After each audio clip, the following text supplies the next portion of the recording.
I would personally, for the picture, I'd say a vehicular grenade launcher, a medium ER laser for the rifle, and give the I don't know, modular armor. That's what I was thinking. Here we're looking at a new Real Mech is Love picture. It's I've got this here as a regular that, troops, but yeah, it seems to me that the what's the name? That the other side torso is also opening up for launch, so you could put a grenade launcher in each side torso. One shot SRM proved one shot SRM 2 or 4. I mean, oh yeah, that would be more damaging. Plant version, but it's yeah, that would be more damaging at the same weight. To be honest, yeah, I forgot about that. I've been used to using the iOS SRM2s for the alternative smoke because you can put 2 down. Load them with tandem warheads. Yeah. Make someone nasty. Make someone do the funny Pepper Bazinga dance. Yeah. I mean, one side with Inferno, one side with tandems. That would be... Oh, you've got 2 of them, so you can choose. Yeah.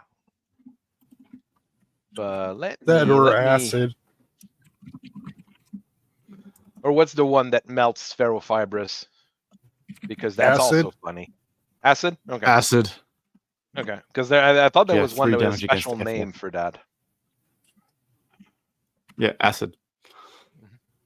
How much is... That's 2.5 tons.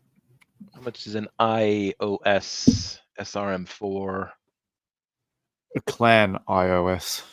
Yeah, but I'm trying to make it inner sphere. That's also in my... I don't know. Mm-hmm. I don't really know why they try to make it so expensive. If you're going inner sphere, you're going to have to go with iOS 2.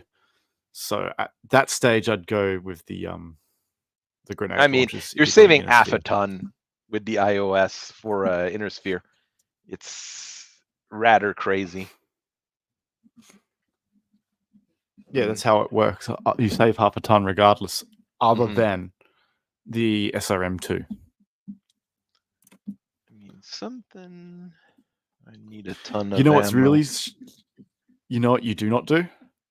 You do not put those on... Instead, you use grenade launchers every time if you want to use Artemis, because it will give Artemis to those launchers as well. So, yay, my... light one shot is now a ton heavier, 100,000 C-bills more expensive, and an extra slot.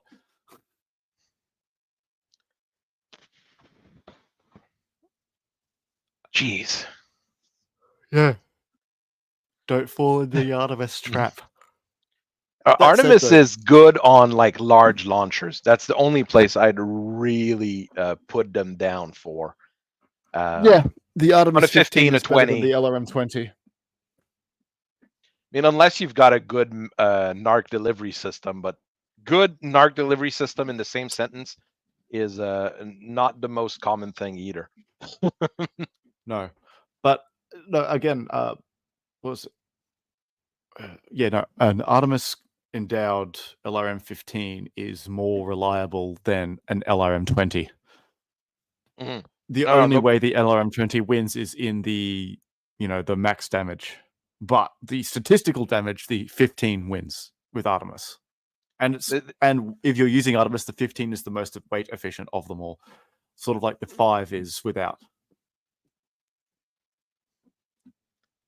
Honestly, the LRM-15 is probably the best, one of the best LRMs available, especially clan, of course, but even in inner sphere. That's what I put on my archers normally. A pair of 15s, more heat sinks. To make sure that you don't overeat on even in a regular, average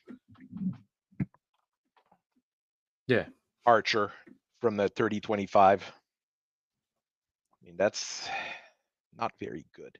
But I mean, 2 SRM4 medium laser. I mean, it would be a slow, jumpy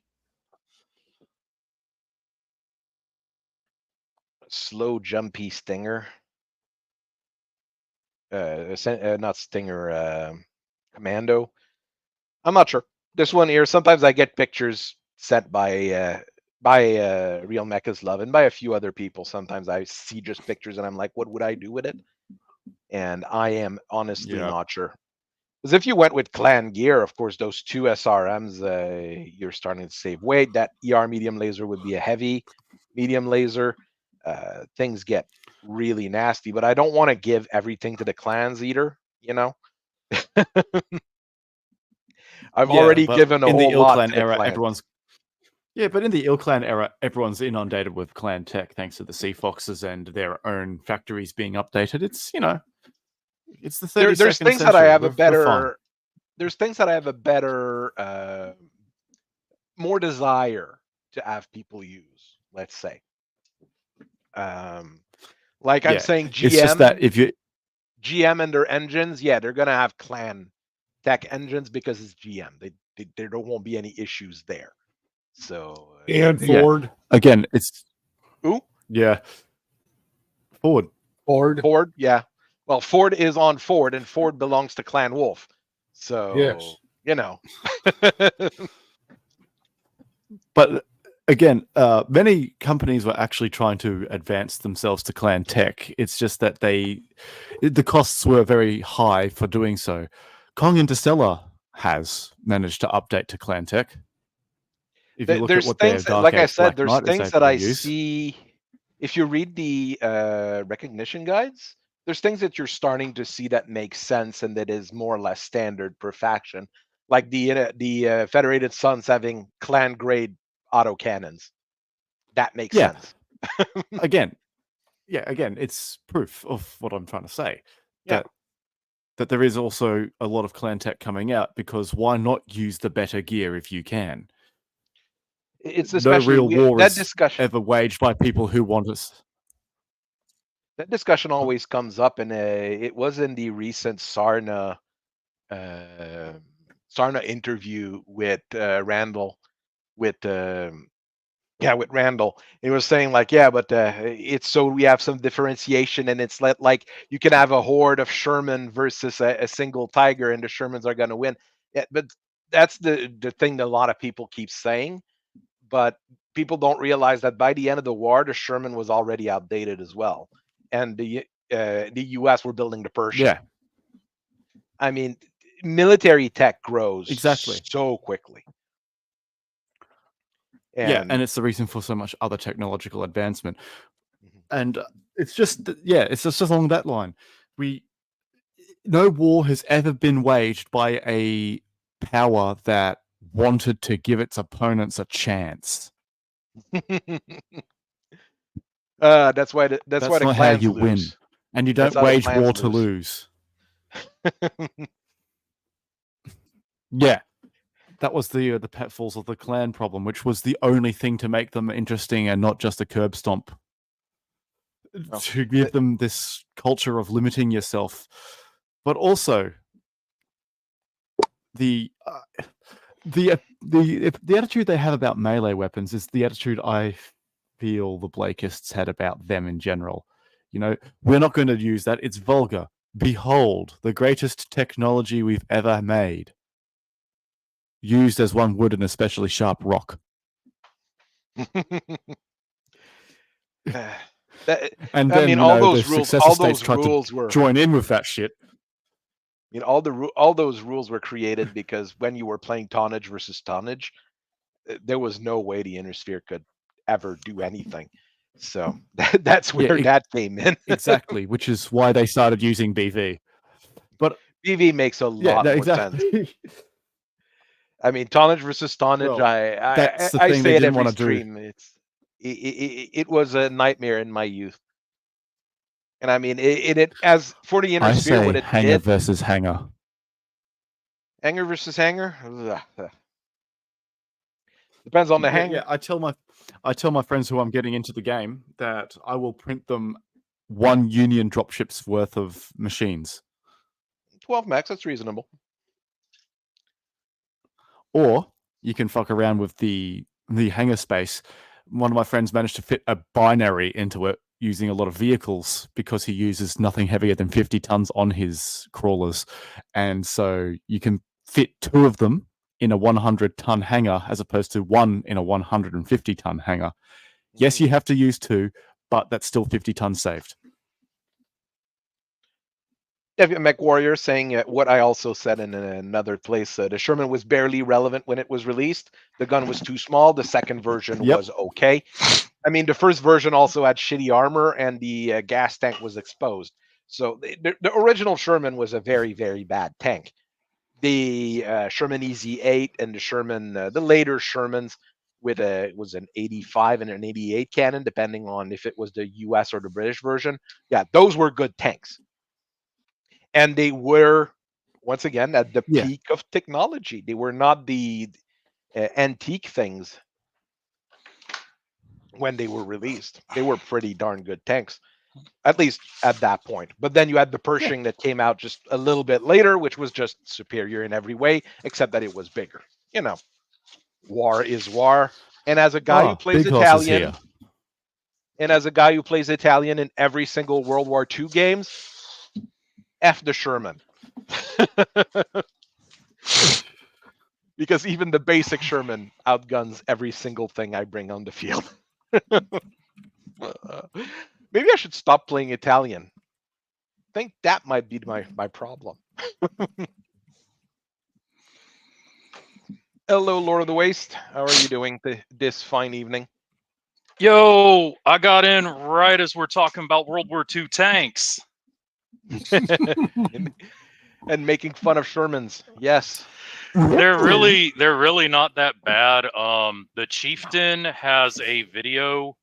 It's a recording of him speaking at a I think it was at the Armor Cavalry Museum in Fort Benning, Georgia, in which he defends that the Sherman is not nearly as bad as they made it out to be.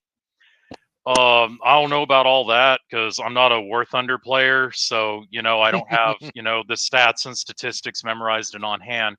But I will say, in regards to your remark about playing World War II games, yeah, especially that, because I mean, anytime you put a red star on a Sherman or a Polish insignia with a red star on a Sherman, suddenly the Sherman is just suddenly it great. breaks down. I would personally contend that putting Brad Pitt in the Sherman is what makes it good. But in regards to World War II games and Shermans, heroic pilots. Yeah. Battlefront had put out a supplement for Flames of War version 3 that took the fight into the Pacific. And I'm going to tell you right now, you bring a Sherman tank to a Japanese island, that's like bringing a Tiger tank to all we have are pre-war tankettes. Yeah, it doesn't end well. Shermans, when they're put up against like thinly armored Japanese crap, they tend to crush them like a tiger crushes a Sherman. It's insane. No, the Japanese tanks were particularly terrible. We don't. We do not actually need a tank to do anything but to support the infantry. It would never fight against the tank because that is what the infantry with suicide bomb is for. It's also because the Navy capitalized everything, and the Japanese military was a mess in World War II as well. Let's face it. Drakenfell put a video out either earlier this year or late last year about the Japanese army and their fleet of warships that also included aircraft carriers and submarines. And I think what it essentially boils down to is like much of anything Imperial Japan, one samurai clan hundreds of thousands of years ago got mad at another samurai clan, and their descendants kept having descendants until finally the one clan's descendant was in charge of the army. The other clan's descendant was in charge of the navy. And neither of them could work together, and one of the myriad of reasons why the Japanese ultimately lost the war. Nonetheless being the advent of the Bob Simple tank. Comparing the Sherman on the Pacific Front is like comparing an Elm Corps Centurion to a Succession War era Centurion. Ooh, that's pretty accurate. Truly, truly. Truly outrageous. U.S. had All dang right. good above water something. Above water boats. I mean, the U.S. was surprisingly well equipped in the World War II once they got their head out of their posterior and joined in. The Japanese mind cannot comprehend a navy that has such a big and good budget, and our budget for the Navy wasn't even that great to begin with. But having a budget so massive, you can actually afford to have an ice cream ship. Not a ship that carries ice cream making facilities, but a ship that is sole purpose is to ride with the fleet making ice cream. It It's works. so it is so over, bro. It was over before it even began. You. You wrecked the will of the warrior. You want to fight? You lose. You want to try a rematch? You lose again. All right. We had a few things going on. It was I was super busy this week. I don't know how it was with you guys at your workplaces, but me, it was strangely busy. Even the week before was a little bit busy as well. So Just driving. just driving. Same thing as ever, man. Just driving, fighting with local community goobers. I almost made a meme video in regards to one discussion we had. It would have involved me probably getting a copyright strike for using the Big Lebowski. Essentially, That's just like your opinion, man. Oh no, this was more of a Smokey. This is not Vietnam. This is bowling. We have rules. Essentially, how far over are folks allowed to build? Because dude built a list, and I was like, hey, if you drop that mech's piloting down from a 3 to a 4, you'll save those 100 some odd points that you're over. And to which then became, well, I would say, wait a minute, you mean to tell me when y'all say 1,200, 6,000 whatever battle value, y'all are actually building over? Oh yeah, like I allow myself 300 over. Well, I do 2% or I do 2% or some odd thereof, and I'm like, you're over the line, with a gif of Walter saying over the line. And Wow. dude going 100 points over. Ooh, I can get another Tarian rifle platoon. And I'm like, you're over the line with the 1911 in hand. So yeah, I almost did that, but I can't make videos. I don't know how. If one upgrade is more than enough to fill the gap, take off the upgrade. Yeah. You shouldn't have anything that is. I don't believe. I mean, if you say you're playing 12,000 points, I'm allowed to. The 12,000 is the upper limit. 12,000. I'm forgiving to the point where 12 every 1,000. Yeah, but I will say, for instance, how do I put what's the example I had recently? Maybe with the Outworld's privateer, he tried a different list and it was 2 points over in our usual 15k, and I'm like, look, we're just going to have to sit here reshuffling everything. Let's not bother. Okay, 2 points over. What are you actually getting for 2 points over? Nothing. You know, like that's not an issue. That's what I allow a little of it. Yeah. Hell, every now and then, 100 points over every now and then, that I would argue is not too bad either. But when your default is, okay, so it's 1,200 battle value. So if I go 100 points over, that's fine. I mean, it's like when you're working construction and they're saying like the deadline is in November. And then the construction guy looks at you and says like, yeah, with how much delay? You know, yeah. I mean, I wouldn't need 2 points over if it's a friendly game, sure. But if you're either doing tournaments or if you're doing pickup games, stuff like that, no. I mean, lower one of your skill value from a 3 to a 4. In the piloting somewhere, you'll be at 11,953. Fine. Lower, And then just take increase it out to something that had a smaller one. take out an infantry platoon and a Savannah Master. Oh, but that puts me at 11,950 points. I'm down by 50 points. Okay, you're down Fine. 50 points. You're down 50 Cool. points. You have any tag? Take a ton of semi-guided. You'll only be down 18 then. Yeah. So I mean that. So And that's if you that got was the one only. tag. Oh God, yeah. Yeah, I don't demonstrated mind the a other couple- night that tag gets expensive really fast. Well, everything gets expensive really fast with you guys, and with me too. With the stuff I'm starting to build for the Wolverines, it's I mean, it's Yeah, all like interface that. cockpit with C3s as well. So, Like that ice hammer that Oh yes. oh jeez, the ice hammer. I don't know what the battle value on that is. I didn't. I Let didn't me note check. it down. let me check. I mean, a Warhammer that goes Oh, 15 is damn. going to have a decent battle value. You know. Deadgum, yeah, it's Yep.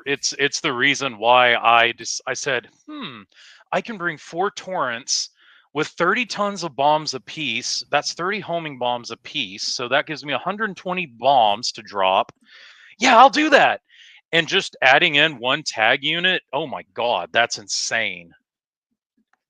I don't know why you made your hey, Big Dominator Hoss. 60-ton Carius, but here is something Carius built for his a 60-ton that also goes 15 because that's funny. BV 6,040 points with the pilot. But I mean, what is it? A improved heavy medium, a plasma cannon, 2 AP Gauss, and a Hag 20 on something that goes 6, 9, 15 with 2 jumps, so you can dodge the Oh, you want to see some minefields. stupid? Here, Intersphere double XL engine detected. here. I'll just. No, that's a standard. That's a standard. That's a clan. It takes 4 slots. Oh, yeah. I'm just uploading something particularly egregious and stupid. I mean, that's Remember what I've how been in the doing. preamble I was talking about playing as Custodes? This thing in any real formation costs in excess of 8,000 BV in most of its variants, simply because of C3, interface, and TSM. Where did you send it? In the present button. Oh, okay. Oh yeah, mask. They BV value mask like it's always on, just like superchargers. Same thing with the supercharger, but I mean, those mechs are meant. Those mechs are meant to be stupid and go stupidly fast. So, how do I get? Oh, okay. Yeah, stream yard ended up dumping me again. Yeah, it happens. So the ice hammer that you designed is 147,526,000 C bills. I mean, the price is there, yeah. With the 4-5 pilot, it's a 4290 battle value. Jesus. Very nice. I mean, the ice hammer. I'm not sure I'm gonna keep that, or it might be one of those unique things. The Ice Alliance will have built. Like they'll have built like 3 of them, and then someone at the Warborough will be like, "No, those things cost as much as a dropship. You're not building those for actual warfare."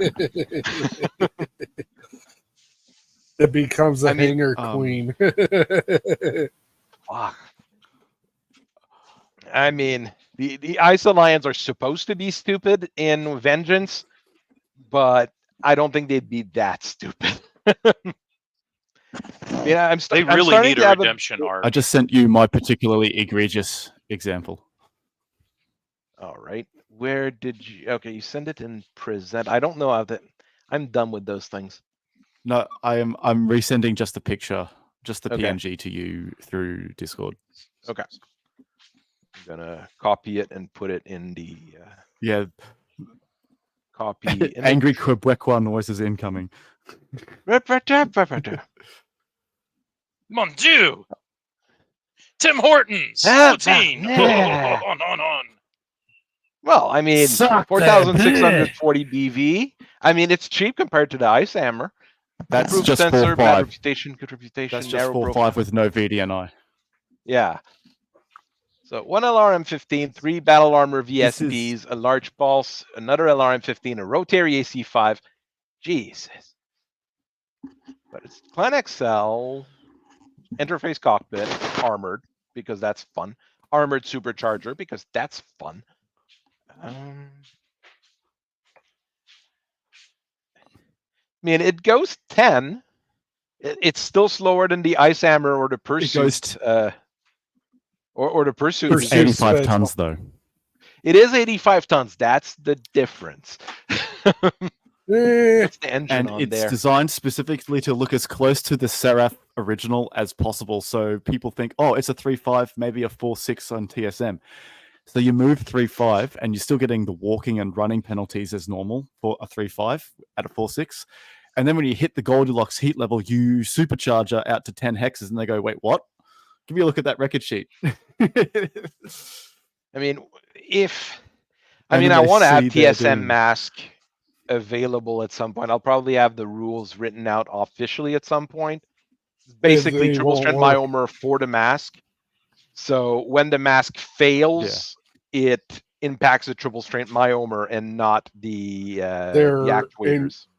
They're incompatible because they both Yeah, but directly impact the myomer Yeah, they are. muscles. They are yeah, no. What I'm saying is a new bit of technology for that. It's basically a mask that is linked to triple strength myomer instead of regular. Probably have a BV of 63 million, but you know, be something that that links the two together. But you don't get the bonus speed on. You don't get the bonus speed normally on it. It's just if you use your mask and you fail a roll, it eats the first failed roll every time. So you can keep using your mask far more because the triple strength myomer handles the mask being finicky. So Professor I don't know. just wants to have a polykill with his mech No. enhancements. Oh, so hey, if I go with all the mechs enhancements I've ever designed, you will see even crazier shit. Okay, other mechs. You want other mechs? I can bring you a hover mech. Okay, a Victor that goes 6'9", 696 on a Victor because it's other. Oh yeah, it can't go through woods, but it'll go 696. Okay, that's a scary piece of tech. And I had that written up. I made a 100 tonner that jumped 7 before. That's doable with with the partial wing and the improved jump jets. I mean, I've got funny things I'm messing with that's as well. That's a +4 modifier. Mhm. Then you give it an ECM suite and you switch to ghost targets if possible, and you just truly disgusting things can be done in this game. But you usually pay what do you- for what you do. What do you mean we can't? What do you mean we can't shoot the 100 tonner because it doesn't make sense? Yeah, don't worry, it's not doing much of anything itself either. Yeah. Yes, other mech like the Dom in Gundam. That was That's a lot of exactly investment. what I set it up as originally when I had those rules. It was to replicate the Dom. Yeah. And Yeah, it 100 tonner, a Nice. 100 tonner with that movement profile and ECM, it's a distraction Carnifex. But it's the fact that it's a 100 tonner that's bebopping around like that. It's enough to scare. I mean, it goes fast enough that it's going to get next to you and take a leg out. That's the thing with a Yeah, mech, that with too. an assault mech that's super fast. Is the physical attacks that you have to worry about. I mean, oh no, it's got 6 medium laser. That's all it has. Okay, but it still kicks for 20. 6 medium laser plus a kick for 20. That's 50 damage. I mean, I'll take it. Yeah. It can Yeah, I'll still take it. punch twice.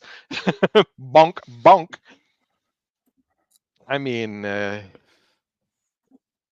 it's like the Berserker with a triple strength myomer kit. I mean, an axe swing for 40 is an axe swing for 40, even though the mech is not that good. If it swings an axe for 40, it's going to make a change in the game when the axe connects. Yes. And you're swinging an axe and you're using the punch table, right? No, you're hitting into the whole body now. No. They changed the rules for that. Oh, wow. Because it was You can set it in broken MegaMek. AF. You can set it to MegaMek to do only You the want to punch have a hits, special. hold. Okay. Because that changed in You can also now. in I just updated 2004, mine. I think. I think it changed in 2004 for that. I just particular updated my MegaMek. I updated it, and now it can also set the max external heat level to whatever you want. That's interesting. Oh dear. Yes, you can now overheat bully people into shutdown if you want to. But yeah, no, if you want a special melee weapon that can tear a head off specifically, you just use the claws. It's fine. Claws, it makes a punch 70-ton hits, mech hit for the same punch as a 100-tonner. It's I consider that fine.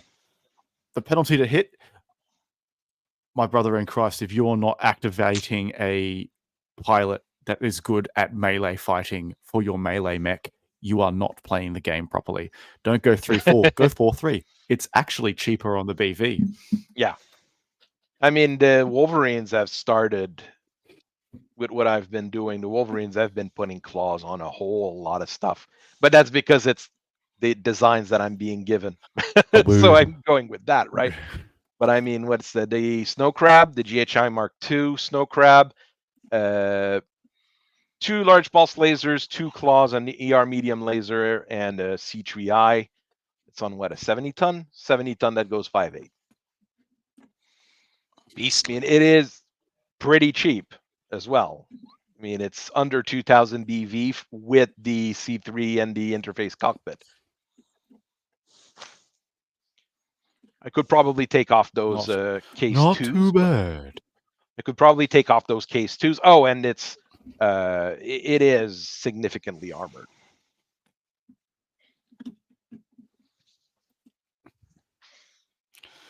Oh, I mean, the ideas that I have for some of those. I mean, I have some mechs that I think up, but for a lot of those here, I see someone post a design or something, and I'm like, could I use it? Or I ask if I can use it.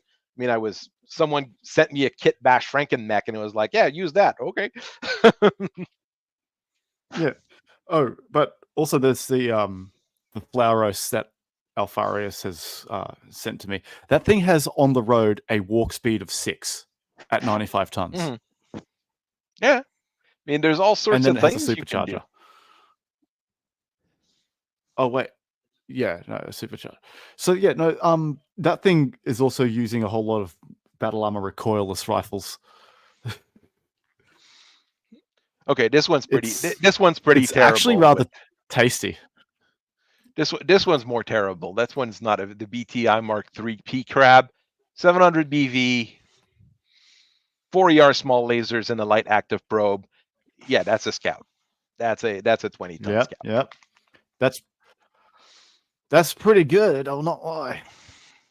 Well, the ER smalls, the clan ER smalls are. What are its quirks? Here. I mean, with 6 range are going to be. So who gave you this one? That was the. Those are the Invid designs from the old from Robotech. Do I have the P Crab here? Yeah, that's the P Crab. I think that's the SRM2 version. Pair of SRM2s, and I mean, it's a little bug mech basically. That's what it meant to replicate, basically. So a pair of SRM2, 20 tons, can jump. It does. There's a version with 2 medium lasers, a version with 4 smalls, or a version with 2 SRM2s. I mean, it's a very, very basic little thing. The Snow Crab is heavy. There's a version with claws, but this version here has the LRM-15s and the pair of LRM-15s and a pair of large pulse lasers. And those are Bioroid piloted, so you don't have an actual pilot in it. So if you lose it, oh well, you've just lost a mech. You haven't lost an actual pilot. Well, unless the pilot has a brain aneurysm because his Bioroid died, but you know, that's a another problem altogether. When you run with bioroids, bad things can happen to you. I mean, the Bloodkite Omni, I need to review that here. Ice Hammer lol, there he is. There's the Ice Hammer. Oh, that makes them more expensive. With 4,290 BV at 4.5. 2 clan ER PPCs, 2 ER medium laser, another 2 thing. small pulse. Whoosh. Another thing I should say about that Shaitan. Mm-hmm. It having an interface cockpit needs you to have a pilot with at least buffered VDNI, and nobody's going to get that without being at least 3.4 like in fluff. So you're looking at like a 1.68 multiplier. Oh, well, don't worry. When you're dealing with the Wolverines, that's a thing that I'm still working on. But I mean, the Wolverine pilots, we're going to be lucky if the Wolverine Union in the first matches they have and stuff like that, you have something better than a 4.5, because none of their pilots are really trained outside of the Burroks. Clan Burroks that are now just the Burroks. But at least functionally, they're pirates. So they're still raiding the inner sphere. They still know what they're doing. So Clan Barack's but Obama. at least functionally, you've got the that dude is at least functionally a 2-3 though. Mm-hmm. That's where the Wolverines is going to be the opposite. He is taking a pilot hit. Well, he's also taking a pilot hit every time you hurt his mech. So here, Chaos Knight saying, "Kill the meat, save the metal." That's what the Wolverine is going to be the opposite for almost everything. They don't care about the metal. They don't care about the metal. The meat, and when I say the meat, it's an actual living pilot. That's what's worth a lot of money to them, especially if it's a bloodborn, trueborn, born out of a woman person, at least for the Republic. For the clans, they still think the trueborns are important, but yeah.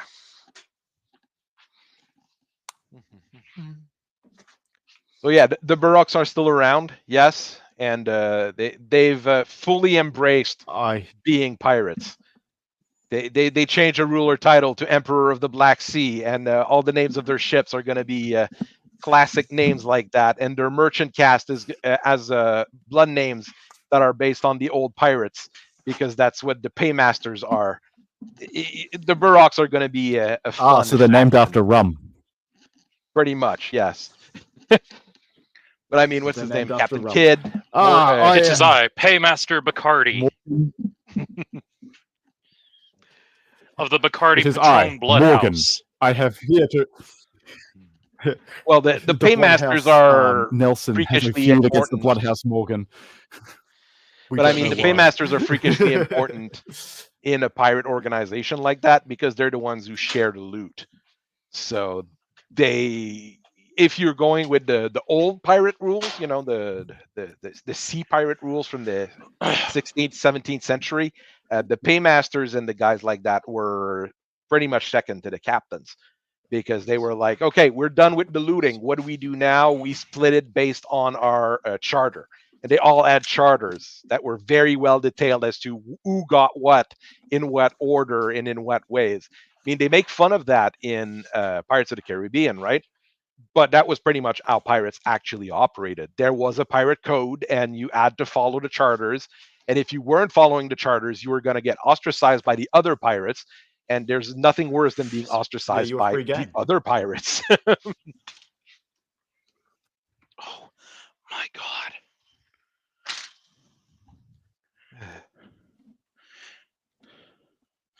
So yeah, the new things that I've got going for factions this week, I'm going to try to work for the RimWorld Republic and the Word of Blake. I might poke you, Alkite, on a few of those things for the Word of Blake, just to have something a bit cleaner. They're not supposed to be the nice Word of Blakist, though. They're supposed to be the really bad Word of Blake there. So there is that. We in the Halo Stars have many hats. There are some of us who are absolutely evil. You do not want to meet them. No. Well, basically, the science portion of, the Wolverine Union is the Society and the Word of Blake. So if you take those two together, bad things are going to happen. So let's start with blood spirits.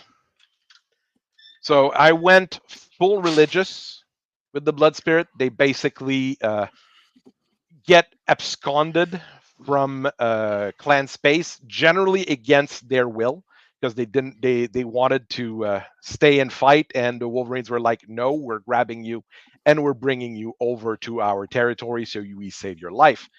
The Star Adders still bomb and destroy their genetic repository and all that stuff, and that's what gives their first Khan in exile the desire to go, full religious and create a brand new religion based on a multitude of things.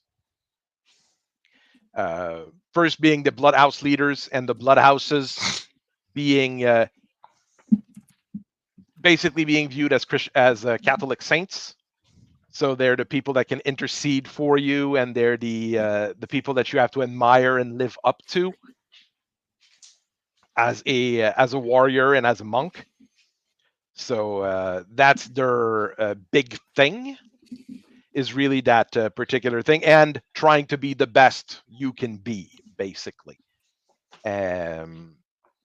They're also moving away from worshipping Kerensky.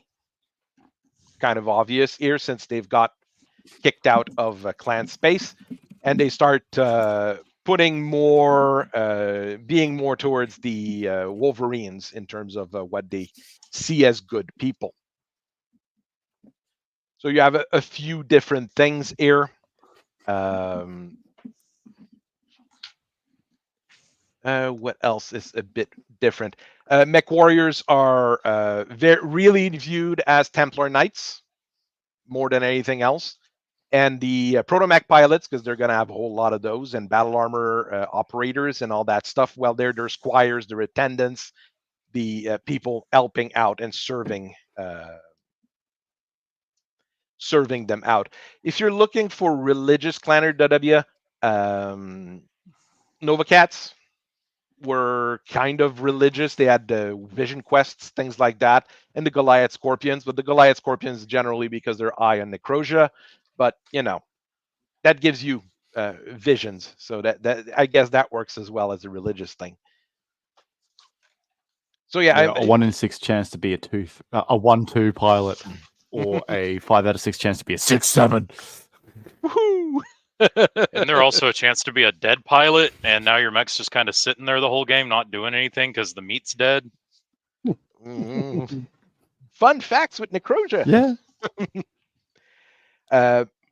I revived the concept of the blood spirits had an ambassador they were going to send to every clans, and they were going to use that to build rapport and things between the clans before they killed off the Wolverines. That was a thing that they had.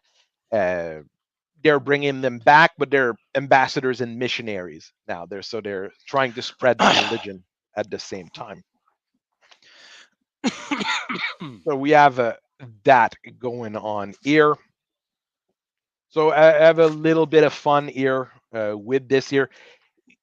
Really trying to get a different feel for each of the exiled clans compared to all the clans being more or less the same, but with a different animal at the top, like we had before. So we have, the Wolverines are their own thing. The Baroks are a bunch of pirates. The Ice Alliance are going absolutely crazy. And both in terms of we want speed and genetic engineering. The Steel Vipers trying to stay the clanist of the bunch. So it's an expansion here on what could happen. And gives us more things. Nice to picture of the play blood with. kite. I love that picture of the blood kite. I actually love the blood kite, period. Yeah, there's not many of them. That's I one of the two actually pictures have I can another find one, I online think. other than minis. There's miniatures of it. I'm gonna have to use them. You this haven't week. gone onto Blue Gunnaboru, have you? Not very often. Last time I went, it Because crashed that's where I on found me, the so- third. Okay. Yeah, well, There's it a does that for few me, floating because around, but they're George's pretty just lucky. rare. Yeah. I'm looking. Blood for his spirits, wiki. military, lots of protomechs, battle armors, and a few omni-mechs. There's going to be a blood kite omni that's going to be available. So look out that for makes that. it more expensive. It's also so it can be used with bioroids. That's the whole thing. A lot of those mechs, you need to have the interface cockpit and the C3I so you can link up with the other bioroids. So a single pilot can command an entire lance. In some cases, depends on how good the pilot is. And by good, I don't mean if he's a 3, 4, 4, 5. It's how good his brain is at separating itself into multiple machines. Not everybody can do that, and that's where those guys are going. There's also rules for controlling multiple other units for drone technology, just in case it's an interesting point to you. Oh no! In this case, it's not drones. That's the thing. Yes, but still linking to other things. You can use multiple C3 computers or C3I computers to allow yourself to control another drone for each one. I've got the rules written out. Just as a point of interest, you're asking me about Blakist stuff, and they're the ones that make a lot of drones. Oh, so. That's the thing. They won't need drones anymore since bioroids are cheaper. It's a lot cheaper to grow a body in a vat than to build a whole drone operating system and make it work. That's part of the problem. I found it. Okay, one of these pictures is by Plog for his redesign, but yeah, no, there's another one of the blood kite arts. It was hidden away in my folders. It's a fairly rare design. Okay, that's probably someone who drew I too have one. dabbled with making alternative body kits. But hey, Matt Plog drew one too. And that one is the original artist, really nice. So he redesigned it. This one's anything really Plog nice anything Plog draws ought to be counted as canon. I mean, he's the best. There Bishop is Steiner an STL on SS of that Watch version around. I mean, yeah, it's Bishop Steiner. I'll be honest. A lot of his Shim. Bishop Steiner does good art. I don't like the guy, but he does good art. No, I'm okay with it. Separating the art from the artist. Matt Plog picture there's already a STL of it that I said that Sir Mortimer Bombito did. And Scroggins is really, really mad about it, and he's talking about copyright infringement, whereas it's Matt Plog redesigning a Matt Plog original mech, and Mortimer Bombito is making an STL of it, and Matt Plog doesn't mind because he's not a 3D modeler. Oh yeah, I mean, if Shimmy's mad at something, I'm glad it's going on.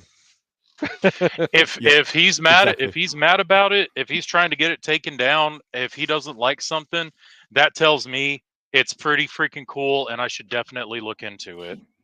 What is a bioroid? If someone is new here, okay, we're going to go over bioroids real quick again. The idea is Siege. The idea is that the Wolverine Union didn't have a large population at first. What happened is the Republic of the Sphere learned of the wonderful world of iron wombs, and they started mass producing bodies out of it. At first, it was just regular vat groans. The vat groans are just you take a daddy, you take a mommy, you put it in the iron womb, and it brings out a baby. Very, very good to buff up your population. And I mean, this is what those particular facilities would look like, and this here would be a tiny portion of the kind of facilities that they would have on every single Union world. They produce a very, very large amount of bodies. True-born warriors for the actual clans still exist. The clans have their own iron wombs for that. They're where they do the very fine genetic fine-tuning to have elementals, protomech pilots, and mech warriors. They don't do the ASF, and they don't do the other tank warrior stuff. Nobody should be doing tank warrior stuff, but that's just my opinion. Okay, I mean, just gonna make Hell's Horses chopped liver then. Yeah, you will see where it goes when I'm done with the Battle of Yori storyline completely. The new con of the Hell's Horse at the end of it will be like, no, we're stopping that old tank warrior thing, and the quad Vs. The idea is good. Why? And keep building them, but we're not going to spend extra money on it. The problem is how much money they spent in 50 years on the damn thing when they could have actually built an actual, competitive military. There's some of them that are good. Like I said, we're going to keep them, but we're not going to keep spending money on it. So a VAT-grown regular, what's the difference between a regular VAT-grown and a trueborn? Literally, you have the list of all the genetic codes of all your population. You take a male, you take a female, you mix it, you make a baby. That's not how you make a trueborn. A trueborn, you'll go through the list, you'll find the best father, the best mother, then you'll engineer it 2 steps further and try to make it better. This is really just to buff your population. That's generation 1, very basic stuff. Generation 2, VAT-growns grow faster rather than being, adult at, about 16, well, about 20. They're adult at about 15. Yes, they're going to die faster, but if you just want to have miners, farmers, infantrymen, that's where you go. All these moments will be lost in time, like tears in the rain. Exactly. He says as he dies. Tears in rain, Scoop.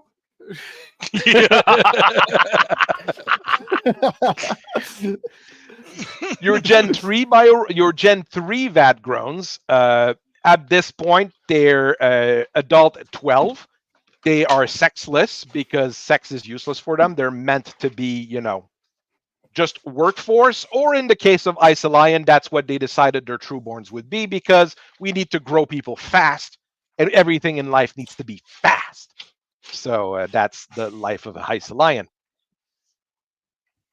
Yeah, Gen 2 would be Sparty clones. Yeah, Gen 3 is your step further, and Bioroids, well, it's a step even further than that.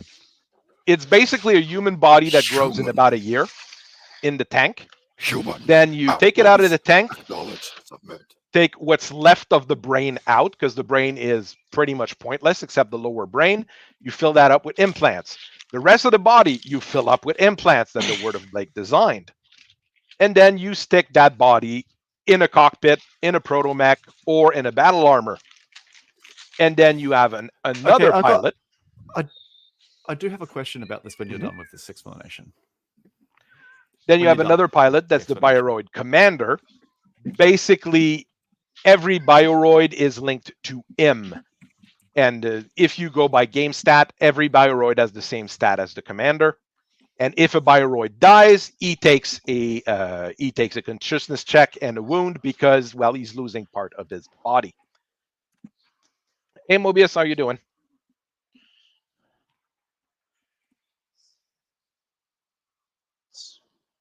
So those are the what they're building a lot of their military on at this point. Some of the clans don't like it, reasonably, but just a zombie with extra steps. Exactly. That's pretty much how it works. They're basically zombies. The mech wouldn't work if there's no commander associated with it. The mech would be able to stand up and stay up because the lower brain of the Bioroid is still active. But outside of that, there's nothing. They're not able to really do anything. They need someone to give them orders through a full interface. Repeat organ implant babies from Dead Space. That's a good way to look at it. If the commander goes brain dead, all the Bioroids go dead. They go silent. So you don't want to lose your commander.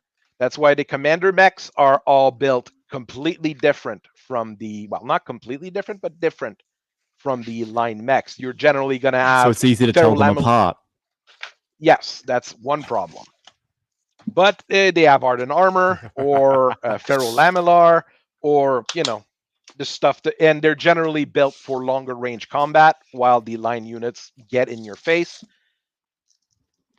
That's Very how much it like the works. Bioderms from the Earth Siege series. hmm That's where I'm kind of taking the inspiration for a lot of it here. Oh, so you two are a fan of Prometheus, not the movie. The praise. Oh, I was about to say, no one is actually a fan of Prometheus unless you're a fan of like ripping that movie apart, and even then, that's getting kind of old. It's a horrible movie. I'm talking about a bunch of video games that were also Mecha Stomper games. Ah, Commanders are not their own phenotype. Basically, you have to have some implants to be able to do it. And not everybody can command the same number of bioroids. A regular, let's say a regular untrained person probably would be able to have like an extra bioroid connected to them. And as pilots get trained and things like that, they can grow their network. But I mean, with what I've written up till now, like the largest someone would be able to have is like 5 extra bioroids connected to them, which is a whole lot. And that would be an extremely rare situation, someone with a mind allowing him to do that. That's where the problem lies. Not everybody has that kind of mind, and it doesn't seem they're not able to breed people to have that kind of mind. It seems to be something that needs to be developed, not just doesn't just appear that way, let's say. So this is the quick and dirty explanation of bioroids, which are basically the explanation why the Wolverines will be able to do something during the whole timeline. Because I don't want them to be like the original clans, just showing up and winning like crazy. And I want to have a little bit more explanation as to how they're able to do what they're doing. So I have to go into the weeds for these kinds of things in a way. And that's one way I went into the weeds for it. Basing it off things like heavy gear as well. Because heavy gear had the Grells, which were a bit like that as well. Neo Sapiens in Exo Squad. There's a different things gear. like that. Canadian Battletech. The biggest problem of heavy gear is that it never took off like it should. It's a great game, but it never took off like it should. I was explained to about heavy gear once that heavy gear and Mechton both started from the same concept. Hey, Bandai, we want to make a Gundam game, and we would like for you to license this out and let us make this game. And Bandai said, hey, this is really cool. We're not giving our license out. Screw you. So everything got changed. The names and stuff and the designs got altered to be visually similar yet legally distinct. For heavy gear, that was actually their other game called Jovian Chronicles. Yes, I actually am looking at Cinematic Fleet Combat System Lightning Strike, and some of the gears on the cover. It's like, wow, this is like 0083 Zeta Gundam looking stuff. Yeah, Jovian Chronicles was basically the same as heavy gear. Originally was the same thing. It's a great game. It used to be a great RPG, but yeah, it's Gundam. And heavy gear is bottoms.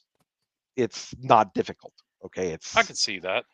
And it's a great game. And if you really, really want, to do combined arms with mechas, heavy gear is a lot better than Battletech at it.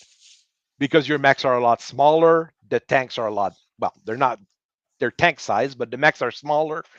It works better, at least in that particular situation. Yeah.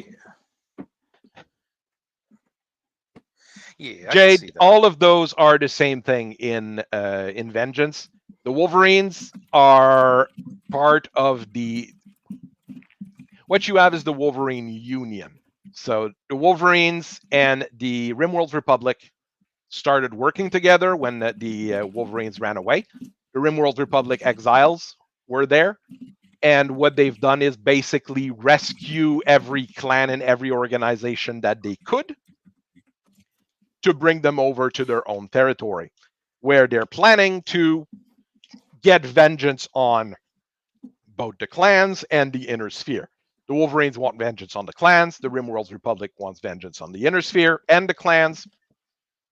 So they're gathering people to help them out to do that. So all those exiled clans are for that. So I have a very big question about this that I wanted to ask before, but now it's come up again. What exactly propelled the Word of Blake to ally with the people that they pretty much are typified by a vehement hatred of? when someone, how did they convince the Word of Blake to join the clans? Because I found it's a hard stretch on my own, just in my own thing, to connect them to the society and have those two just be the science-led people in the deep periphery, trying to keep away from everyone until the reconquista of the capitals. So I'm curious as to what you're doing to link them to, well, all of these dudes and the RimWorld Republic. Like the base idea is, well, they're rescued, like just about all of those clans as well. They're rescued, and they're given the option of, well, you can join us and we will give you what you want, or I mean, you can die in the Inner Sphere. So that's the main thing. And the people that they rescue, I mean, they're the people that are deranged and special enough that they're willing to go that far to get their revenge and bring the world Blake back, basically. Of course, that might be different once I start writing them up completely. And like I said, I might ask for your help a little bit to try to get that figured out, because I think Comstar might be a pretty good fit for it, given that Comstar was a lot more diplomatic and desperate. But the Blakeists just like, oh, Stone's here, and you know what? It's not one of the 5 houses. It's not a clan. We'll accept this. But they have hidden worlds that have not yet been discovered at this point. They're still okay. Obita. Obita. Plus others. I just lost a hand on a Zeta Gundam. Well, that's a problem. Oh. I'll have to find it. Oh no. 3D printer go burr. Yeah. Well, hey, shout out the 3D printed Gunpla community, by the way. Always 3D print, always buy bootleg Gundam kits. Screw Bandai. Always. No, there should be Bandai, no such thing as corporate loyalty to toys. If you can make the toy that's equal and cheaper, just get it if it's equal. Otherwise, like, Bandai. It's not. Bandai be like, oh, we are going to begin making high grade after colony kits. So you'll have all the Mobile Suit Gundam wing kits. Oh, cool. Does that mean we'll also get a Wing Zero? Yes, we're making that as a mainline released high grade. Wait, the way you said that. So, like, we're getting a Death Scythe Hell, right? Oh, he's P Bandai. So is Double Gatling Heavy Arms. He's P Bandai. The rest of them, they're all going to be P Bandai. Oh, well, that kind of blows. Guess I'll just have to find the bootlegs. Never mind Gundam Rose. I will harp till the day I die that Gundam Rose being a P Bandai is a travesty. And through it all, you know what? I would actually be okay with it all. I would be okay with it all if they just made a Tequila Gundam high grade in P Bandai. It would be totally worth it then. I would be totally fine with it. I'd never say shit about Bandai again. But they want to keep playing with me. What is can you explain this P Bandai thing to me? P Bandai is basically premium Bandai. It's where they release alternative colors, side mobile suits, different color schemes, alternative weapons, stuff like that. And usually, what it'll be like take for example, they have the high grade Gelgog, right? And that's all it is. But if you want Gato's Gelgog from the beginning of Stardust Memory, well, we have that in P Bandai. And it's the exact same kit as the mainline Gelgog. We just recolored the sprues, added in a new sprue for his custom beam rifle, and increased the price by like 10 to 20 bucks. So that's basically all P Bandai is. Monetized exclusivity of something that anyone with a 3D printer or the ability to buy things from Etsy and a paintbrush could do.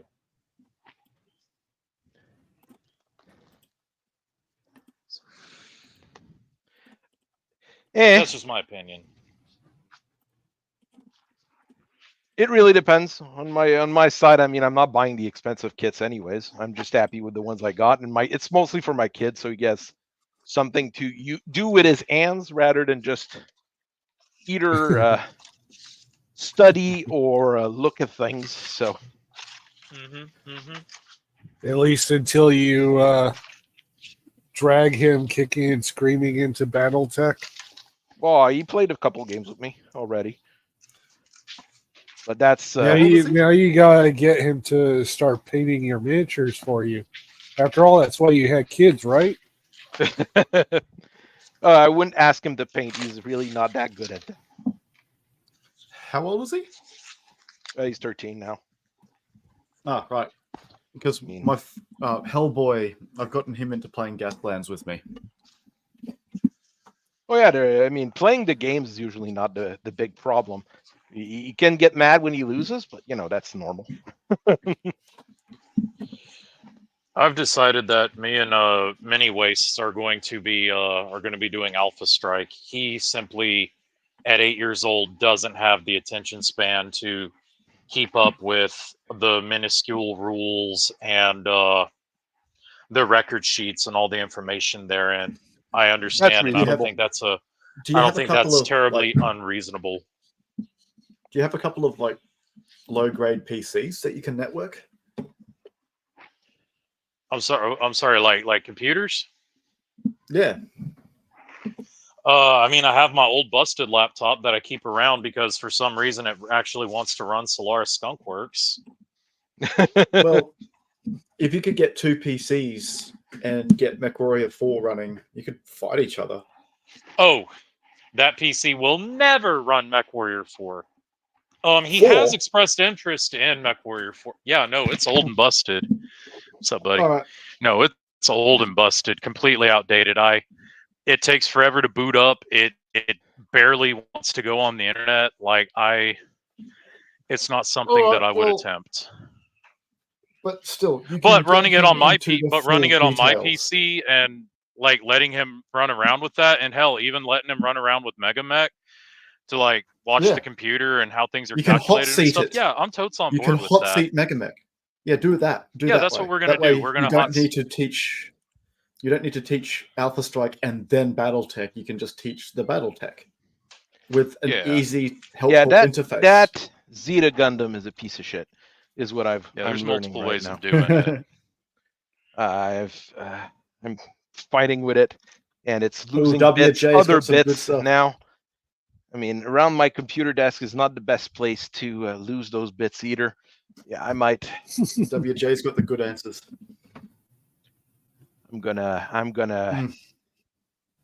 I might get another Zeta Gundam kit and get the fancy one rather than the cheap one, because the cheap one is really cheap from what I've noticed now, and it's falling apart already.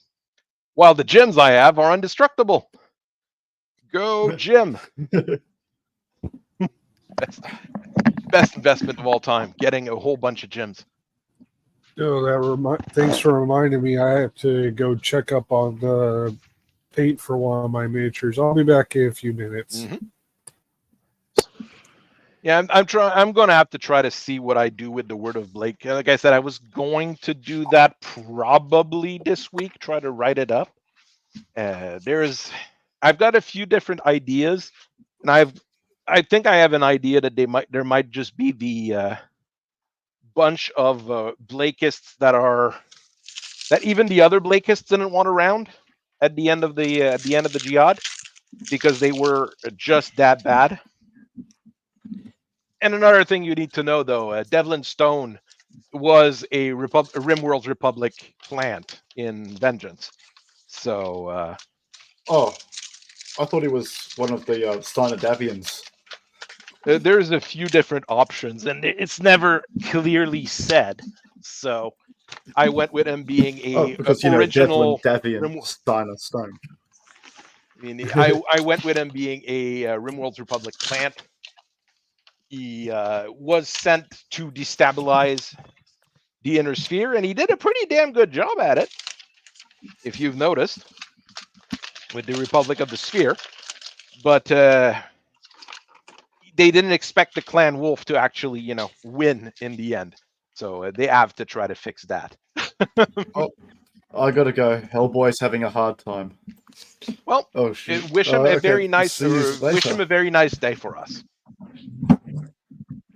Oh, I don't know if he's having one by the sounds of it. I'll be right back.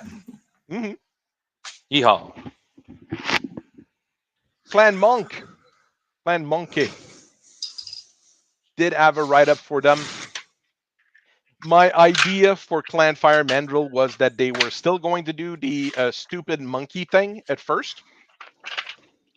But then the Republic of the RimWorld's Republic went like, no, this is not going to work. We don't want a civil war in our border. So what they do is they send one of the Emaris to take over a prime minister's office, basically. So he's responsible for the clan, and puts them back more or less in order. That was my idea for them, mostly. Still looking for that damn hand. It looks like it's completely gone. Oh, well. I'll have to look at the kit itself, I guess. So, does it not have extra hands? It probably does in the box, but the box upstairs. So. Ah. In worst case, like I said, worst case, I'm gonna. I don't mind that kit cost like $15, so it's not like it was that expensive. And it was mostly so my son could practice doing those things. On my side, I'm just building gyms. He's building the fancier stuff for some reason. Well, there's like 20 different GMs you could possibly even build. So I mean, there is that. You do have that going for you, which is nice.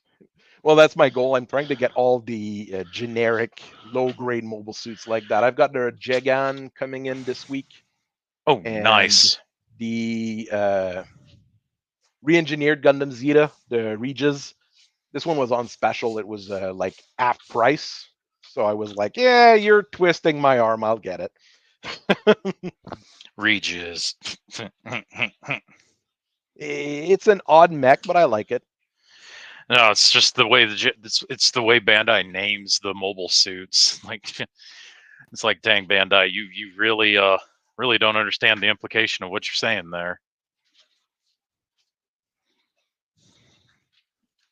But it is what it is.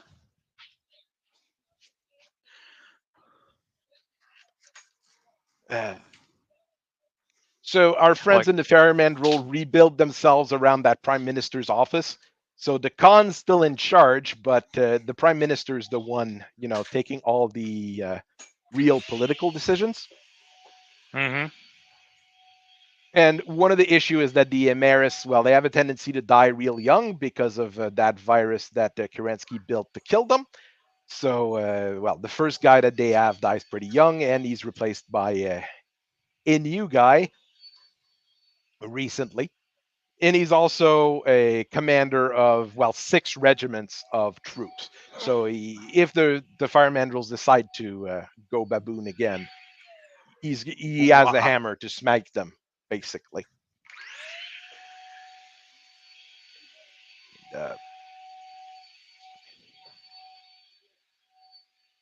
So they haven't add really anything really fancy that I could think of here. It's just a change in the government from having from being just a pure military organization to having a military organization with a prime minister's office taking care of the nitty gritty kind of stuff.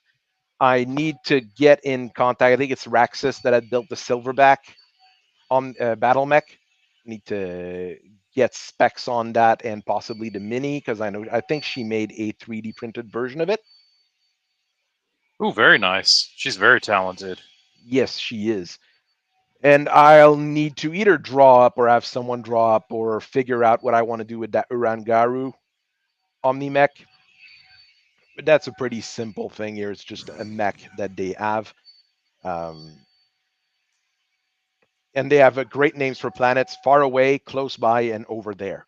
Great names for planets for the fire mandrills. Hell yeah. The blood spirits have all religious names for their things with the with Jerusalem, Shangri-La, and Mecca. But yeah. They're polytheists. The collusion between the RimWorld that started the whole mess. Well, what really the way it kind of happened, the RimWorld's Republic ran away. They found a couple worlds and they started investing in them. The Clan Wolverine survivors ran off. Well, part of them ran off and got there. And originally, they weren't told that they were dealing with the RimWorld's Republic. They were given a couple worlds by friendly, neighborly people that lived around there. And after, they were settled in and had everything really set up, they learned that they were dealing with the RimWorld's Republic. And, after 20, 30 years of dealing with some people that are really nice to you, giving you planets, giving you food, giving you, everything that you need to rebuild, they ended up being happy with just that, basically. It's a pretty simple kind of reason why they work together. I mean, I'm trying to keep it fairly simple, but there's different things that need to be done as well here. Writing up the RimWorld's Republic will probably be one of the bigger works that I'll have to do, because that's the longest history and the longest what's going on with them and how did they manage to survive everything. What I was really thinking, it's a illegitimate kid of Stefan Amaris that is the one that runs away with what they can, basically. Yeah.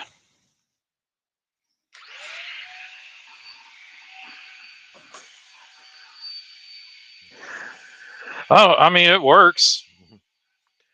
I mean, it gives us a new faction that's different from the clan in the Inner Sphere. It gives us a whole lot of different original factions that people liked or people played with, and they then disappeared, which is not fun in most games.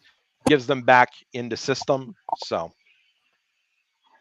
yeah, bringing stuff back and making it make sense as to why it's back, that's cool. It takes me a while to do those write-ups, not only because I do them in between assignments, but I have to sit down, look at the history of the different clans, the basics behind them, some details on each of the blood houses, the details on the various cons. There's a lot of little moving parts, and you're just trying to mash them together so it gives us more or less a directing line that we can work with. Yeah. It all makes sense to me.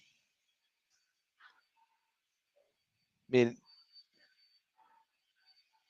ones that I'm going to find more difficult to write is probably going to be things like the Raven Alliance and the Escorpion Imperio, things like that, because that we have really like nothing about them outside of like a few snippets here and there. Yeah. They've got that lovely little campaign book that Catalyst put out about how they, took over the Hanseatic League and all that fun stuff, which is cool. That's about all we really have for Clan Goliath. Yeah, but Scorpion. that is exactly where it ends, and the snippets about things like the Star Crusader and the Star Python, and that's it. The All Sea we Fox really- going to see them to get Warhawks and being kicked out. That's another thing we have. Yeah, which is honestly really based of the Goliath score. So give us Warhawks so we can sell them to the Inner Sphere. No. No. We'll split profits with you. No. No. Trial of possession. Beaten. No. And then, no. And then you forgot the last part. And then the Sea Fox go back to the Inner Sphere. The Scorpions follow them and trial them in the Inner Sphere for their shit. And goes back to the Scorpion Imperio with it. That part I didn't know about. The spot I was going to go with it was, it's okay. We didn't need Warhawks anyway. We'll just Snow Ravens, trial of possession for the Blood Asp. No. We will beat you. Beats them. No, we can't sell 2 of the best clan assault omni-mechs that there were. No, millions must die. And then they made the Amarok, and nasty thing happened. Yep, but through it all, the Snow Ravens and the Scorpions can sit there and say, it's not an omni-mech. That's really all they can say about it, is that it's not an omni-mech. And they've still got the Blood Asp. They've still got the Firehawk, the Warhawk, I should say. And the Sea Foxes don't. And I count that as an absolute win at the end of the day. If we can keep it out of Diamond Shark hands, Sea Fox hands, I think we've ultimately won at the end of the day. And you know what? Maybe it really wasn't a fight for Blood Asps and Warhawks and Amaroks. Maybe the real Clan Assault Mech was the friends we actually made along the way. Oh, good Lord. I think that's ultimately the strongest Clan Assault Mech, is the friends that we made along the way. So I'm gonna make a clan ultra heavy called the Friends. The Friend Maker, yes. Whereas unlike the Warhawk Charlie, which is designed to end friendships, this one is designed to make friendships by bringing 4 Hag 40s to the battlefield. Well, that's just the Crucible. No, the Crucible. Crucible's 4 Gauss rifles. Yeah, but there's a version with 4 Ag 30s. Oh dear God! It's like with the Crucible. It's like, so the Malice. It looked really cool in Clicky Tech. It played really cool in Clicky Tech. The Malice that had a 16-inch range to do 6 armor piercing was really cool. And it's like, whoa, I bet this mech, its Battletech record sheet would be like, it would have like 4 Gauss rifles, and it would just be the sickest. And then you see what all the different Malices actually have. It's like, 4 wow, LB5Xs. Woohoo! This is actually a really sucktastic mech, because all it really has is that, well, it's faster than an Annihilator. Well, okay, it has 4 LB5Xs. The Annihilator has 4 LB10Xs. The Annihilator has 4 Gauss. For this, for that. It's got a lot of different weapons. And then Clan Wolf comes in with the Crucible. It's like, oh, I'm a 100-tonner just like you. I just have 4 Gauss, and I have the same movement profile as you. I just have 4 Gauss rifles. The Crucible's 3.5. Oh, is it? Yeah, Crucible's 3.5. Oh, well, I'm a little bit slower than you, but I am faster than an Annihilator. But I'm slower than you, but I've got 4 Gauss rifles. That's the answer here. Yeah, so I really don't care. I really don't care about your 5 LBX autocannons or your 4 LB5X autocannons. When Hey, with those I've 12 got 4 double Gauss heat sinks, rifles. it's never going to overheat, okay? Yeah. So I'm just Look, saying that the Malice Malice, XV with 5 light autocannon instead with 8 tons of ammo. dear God, it wants to explode. And 4 improved heavy medium lasers. So you want people to get close by because your actual good weapons are heavy medium lasers. Like there was a Malice in Clicky Tech that had a special pilot ability. It was Blackout Malice, and it was a gunslinger, so you could bring it in any army. And its pilot ability essentially made it to where if you rolled a critical hit, which was defined as 3 6s, if you rolled 3 6s on the 3 dice you used, dead gum, you had a critical hit, and it would instantly destroy whatever you were shooting at. This would reflect in classic terms as being like a headshot, or I just cored your center torso out, stuff like that. And it's like, oh, that definitely leads credence to that. It has 4 Gauss rifles. It doesn't even have a variant with 4 light Gauss rifles. It's just autocannons. Why? Why? But why? But wait. I mean, there's that version here with LB10Xs.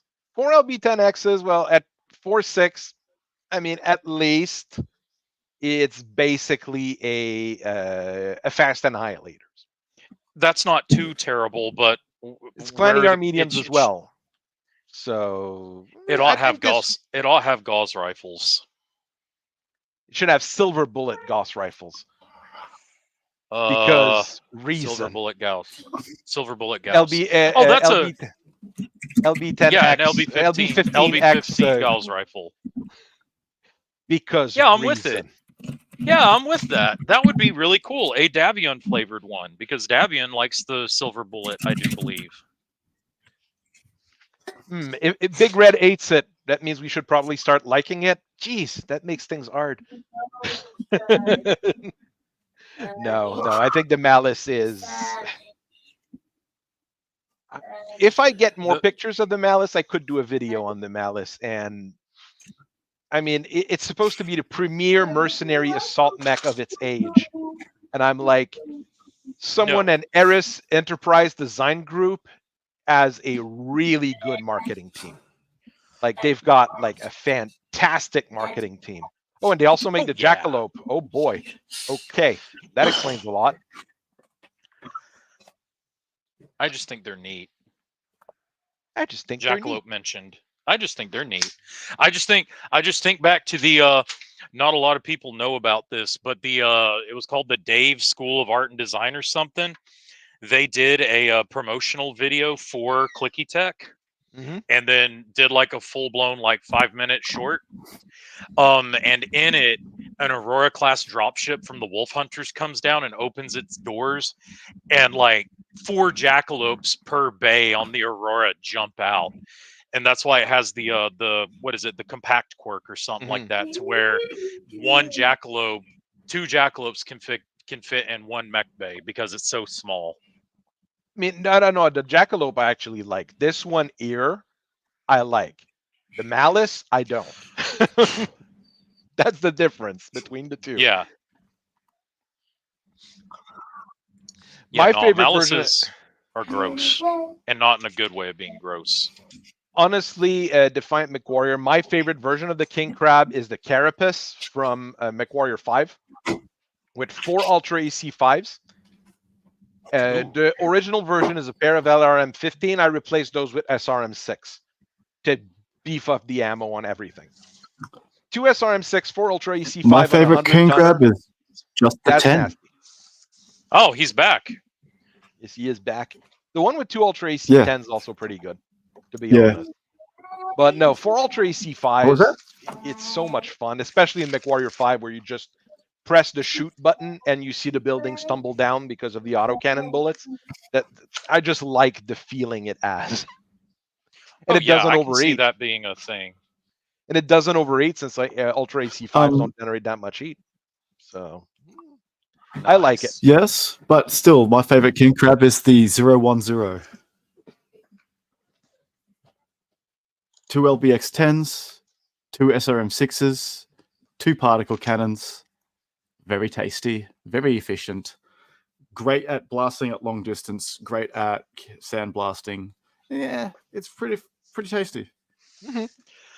I built a king crab for a game once, Goober Tech, where it was like using only 3025 tech, build something's really stupid. And mech I had built for this dude, we're no longer associated with him, but it was essentially an annihilator with 4 PPCs and enough heat sinks to fire them efficiently. So I basically had made a 3025 Hellstar. Yeah, I made a 3025 Hellstar. It was nice. What I brought to the game though was I brought a king crab, dropped everything but the 20s, added another SRM6, gave it 2 tons per, and then I filled the rest of its tonnage with AC-20 ammo. I had enough ammunition that I could duct tape the triggers down on the AC-20, take those long-range shots that you shouldn't really want to take when you have a stock king crab, and I just walked around the arena going, doom, doom, doom, doom. Oh, he's dead. Doom, doom, doom. Oh, I missed a couple of shots. That's okay. I got 5 more tons of ammo to play with. Let's go. And that was an interesting game in and of itself, that matchup. I'll talk about it sometime. This isn't the place for it. But yeah, king crabs, they rock. Highly recommend. Ignore All goon. right. Reject Goonhammer Battlemech write-ups. Embrace fun. Yes, yes. Well, that's what I keep saying whenever I'm dealing with everything. Always make things fun. Oh, sorry, WJ, but no, you're not. Well, wait. No, I disagree. It isn't garbage now. It's been garbage for a while now. For It's a been while, garbage for I mean, long there was a while couple now. that were good. And The what now? I don't like this mech because it's not a media darling mech. basically, I the don't thing like is, the Kraken. It's bad. it's Give me the 8 problem LRM-15 is variant and say that again. the problem with all the bad mech write-ups is this right here, Sean. The guy doesn't play Battletech. It's that simple.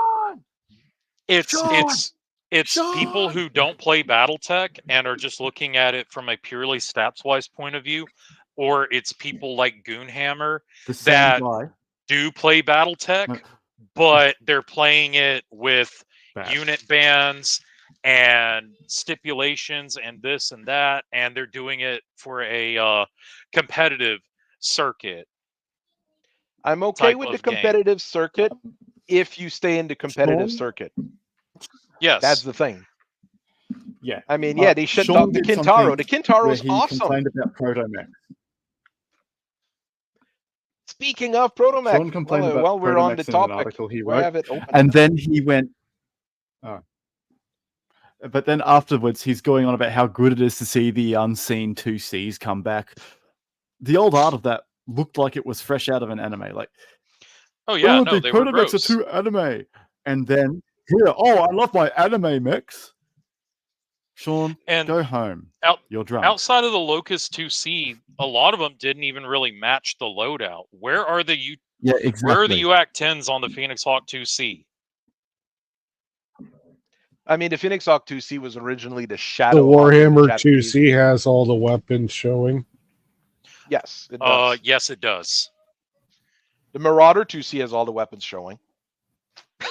Because those are the original mechs. Those were originally the Marauder and the Warhammer for mechwarrior in Japan.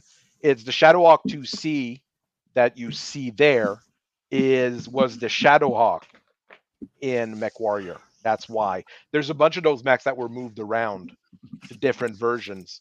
So that's where this comes in.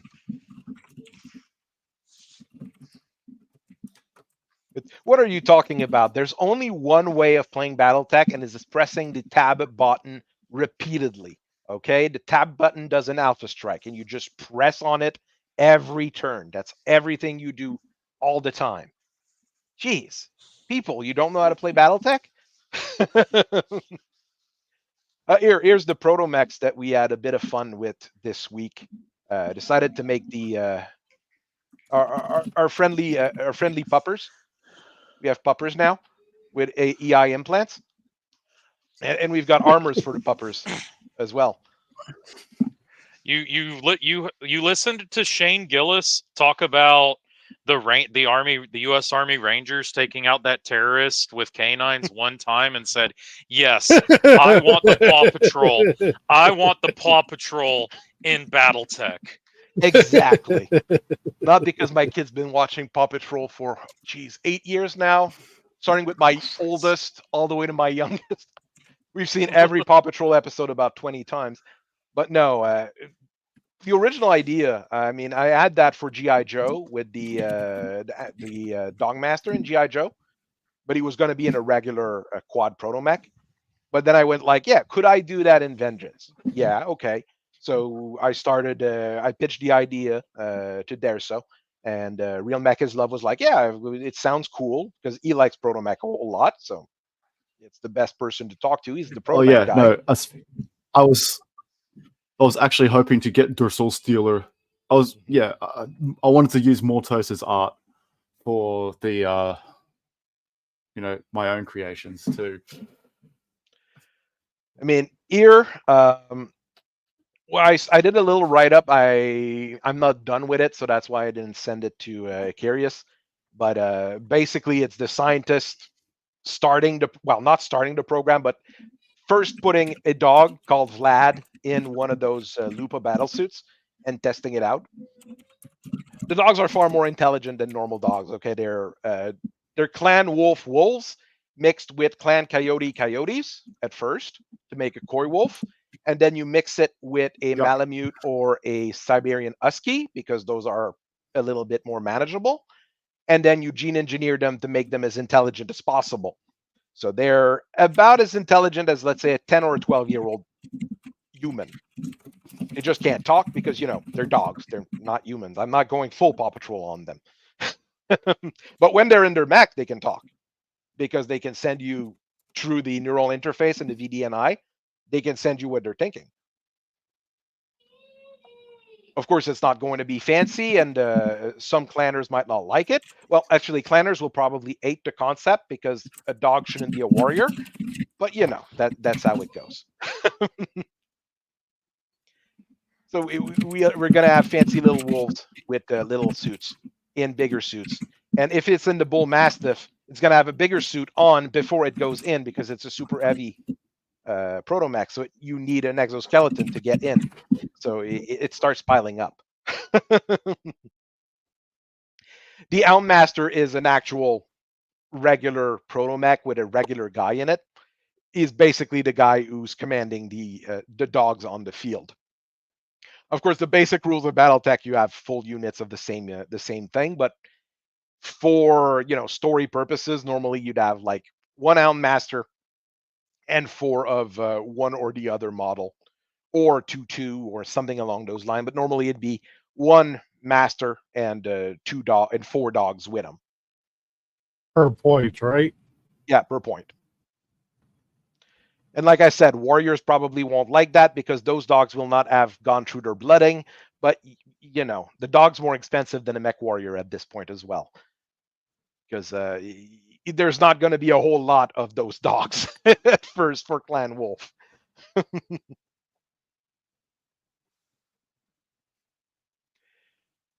I mean, if you're playing a rifleman versus a centurion and you don't use EAT, things are going to get really poorly for the centurion, even if he has an AC 20. You should always use EAT in Battletech. I played no EAT Battletech for a while when I was a kid, and things turned out really, really bad.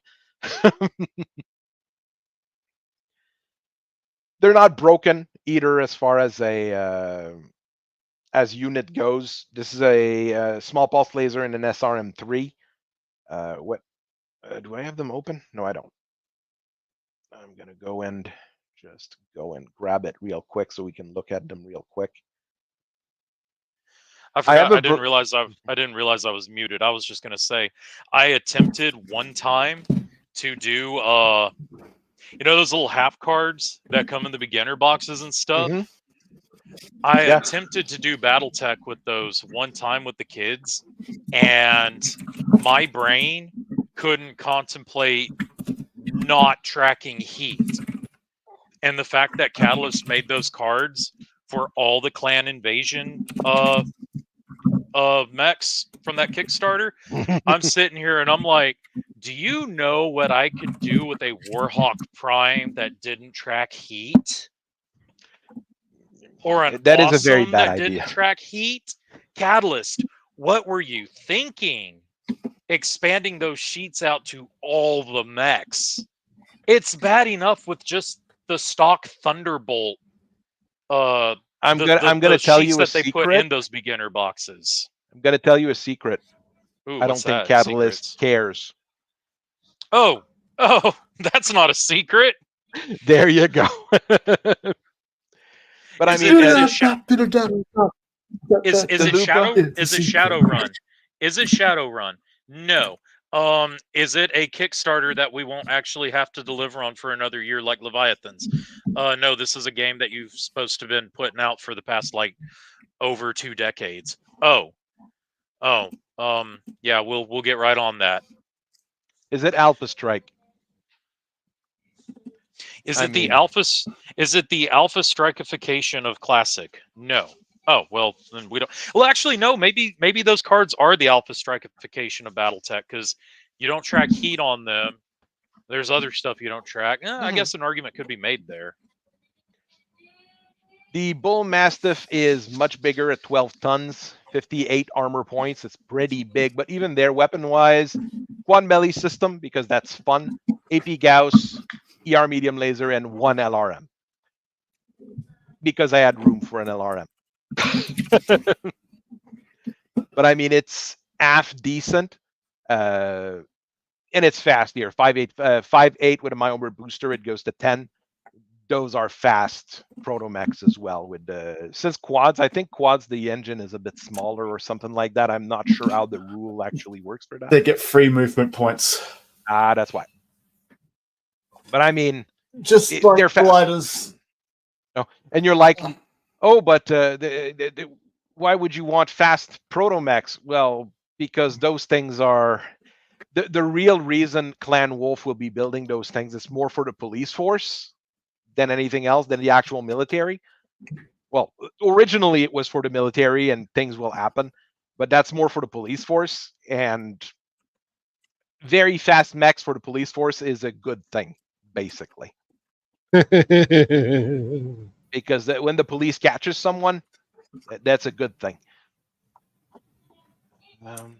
And the Elm Master is still fast, 5.8 at 9 tons, lots of armor, ER medium lasers, and 2 LRM2s. Makes it a good support protomech, basically.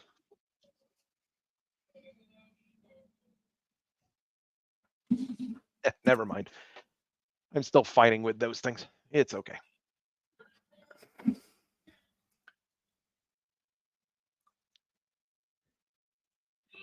There we go.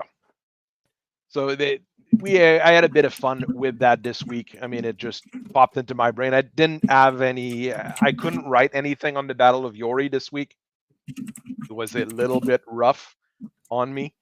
Of course, just work was rough in general. So this came up in my brain. I popped it off and could write a little bit of a story for it. So that's what I prefer most of the time. What else did we have? No, that's the back end of the website. There. I did write up the society as well. The society's been basically draining scientists from the clans since the Wolverines were exiled. Basically, since the society always existed in the clan. Whenever someone was getting too close to being caught, well, they just left and went to the Wolverine Union to live out their lives. The problem is when that fat dumbass, with the same name as me, decided to try to be too much of a society guy. Well, ATN this is ball sack. yeah, The Balzac. ball sack. Yes, Honoré de Balzac. Ah, but yeah, he basically caused the society to more or less collapse. So everybody that could fled at that point, and it's called the Etienne heresy because that sounded cool at the time when I was writing it. And he was trying to run away to the Wolverine Union, but they said like, no, if you show up here, the clans are gonna show up here.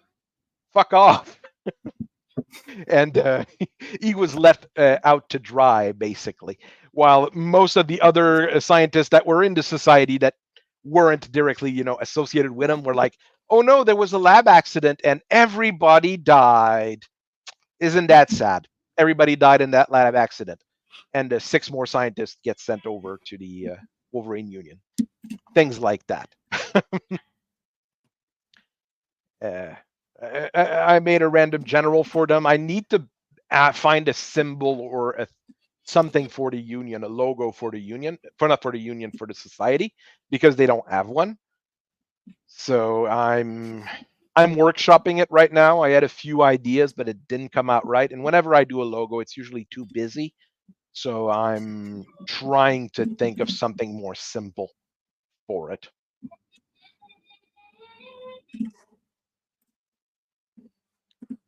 And they're one of the larger faction within the Wolverine Union because of all of that, since they've been around for a while. With the Wolverines being the second biggest and the biggest being the Republic of the Sphere. And I'm trying to. I need to make some details on the Wolverines more. So I've got a few moving parts that are getting settled. So we're going to have an idea of where to go.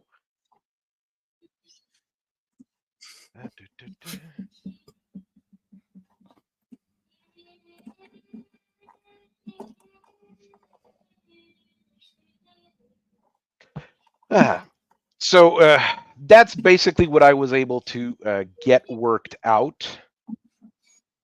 I'm gonna go look at the poll on the. You still have a bunch of Dramatis Personae to upload to the. I've got like the work that proof is down Galaxy to 30 Commander page. who's. Which Galaxy Commander? I've got still a few. Yes.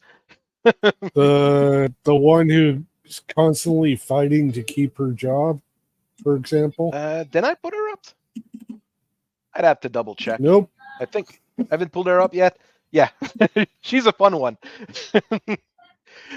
I fucked up too many times. I need to stop fucking up. I've got the tops of Clan Ghost Bear. I've got my my terrible presenter Nero, who messed things up too badly. Decided to bring a level 4 to a fight against the Rimworld Alliance and lost. So that was bad for him.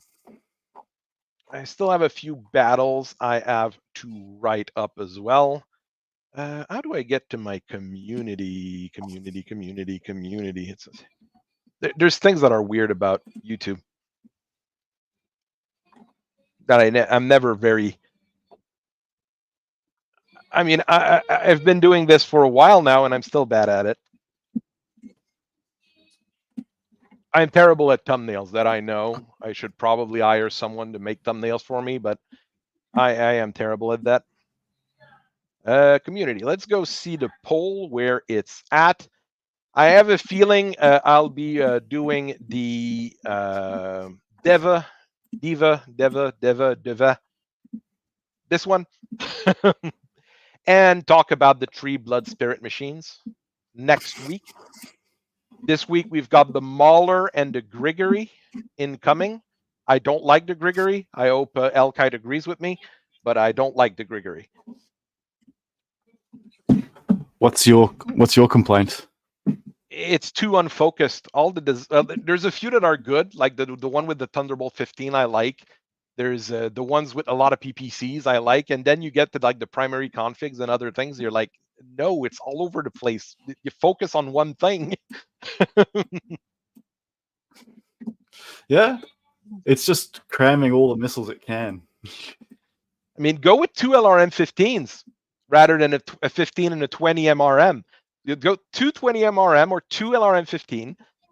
Focus on one thing and do it well rather In the than new try Blake to do Society, everything. in the new Blake Society, the Grigori 2 or the Beelzebub replaces the LRM-15 with a T-Bolt 15, the MRM-20 with an LRM-20, and the SRM and the Streak SRM-4 with a Clan Streak 6. Yeah, when you've got the tech for it. That's yeah, but even so, it's a much more efficient use of 20 cubes or 15 indirect damage. Mm-hmm. Oh no, the Thunderbolts, I'm liking the Thunderbolts more and more as I look at them. And I really like putting them on those mechs with handheld weapons that I'm making for like the Gundam's rebuild. Because it's a great, they're not that big, so you can easily fit them in a arm in a bazooka mount or something similar. So it is fun. It is fun. I like them. I like them for that, honestly. But it looks like a Clan Blood Spirit. I'll have to ask, you look like a nail, because he's apparently a Blood Spirit player. So he might be able to give me some tips and more details on it. But that's going to be a fun things to talk. And I'll never understand. I mean, everybody's doing like, oh yeah, when your pilot's 2-3, when your pilot's 1-2, when I've never played with pilots that good. I've always played Battletechs with like 3-4 for clan pilots and 4-5 for inner sphere pilots. I never went with like super good pilots for anything in my life playing Battletech. I probably am playing it wrong, but it's just how it is. I wish MRMs could use Inferno. Oh, that would now you're talking. Now you're talking. Crazy Dark Age design. I'm gonna look for pictures of the Malice, and I might have to find some of those clicky tech ones and use those as my basis. I might very well talk about the Malice, not next week, but the week after, because that would be a weird one to talk about, and I think it'd be a fun one. We talked about it a lot. I can get you pics of the Malice. Cool. I Follow it have up with the video all of on the Crucible. I have can't all do the a full clicky tech video on it. Malices. Nice. Yes, if you can get me those pictures, I would be Yeah. very appreciative, and Hell it'll make yeah. a great video. It'll make a great video of me actually shit talking a mech. I try not to shit talk mechs, okay?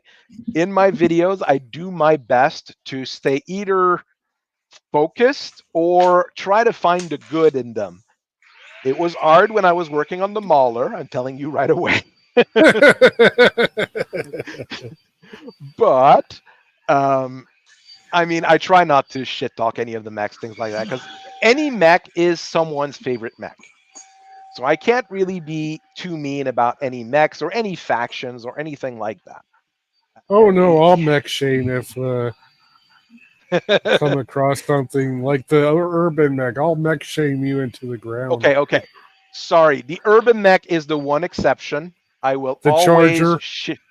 No, the Charger is wonderful at this one task of going 5-8, getting into your face, and kicking you for 16. That's what a Charger does. It's trash at everything else. It's not very good, no. Well, some of the modern versions, at least for the Charger, some of the modern kits, more reasonable. I mean, the Clan Wolf one. Come on, the Clan Wolf Charger with a supercharger, a mask, 4 improved heavy medium and an ER medium, and Ardent armor. That one works. That one does exactly what a Charger does on the tin, which is get in your face and kick you, and in this case, it won't fall. Chargers are great in Alpha Strike. That's true because Alpha Strike is its own thing.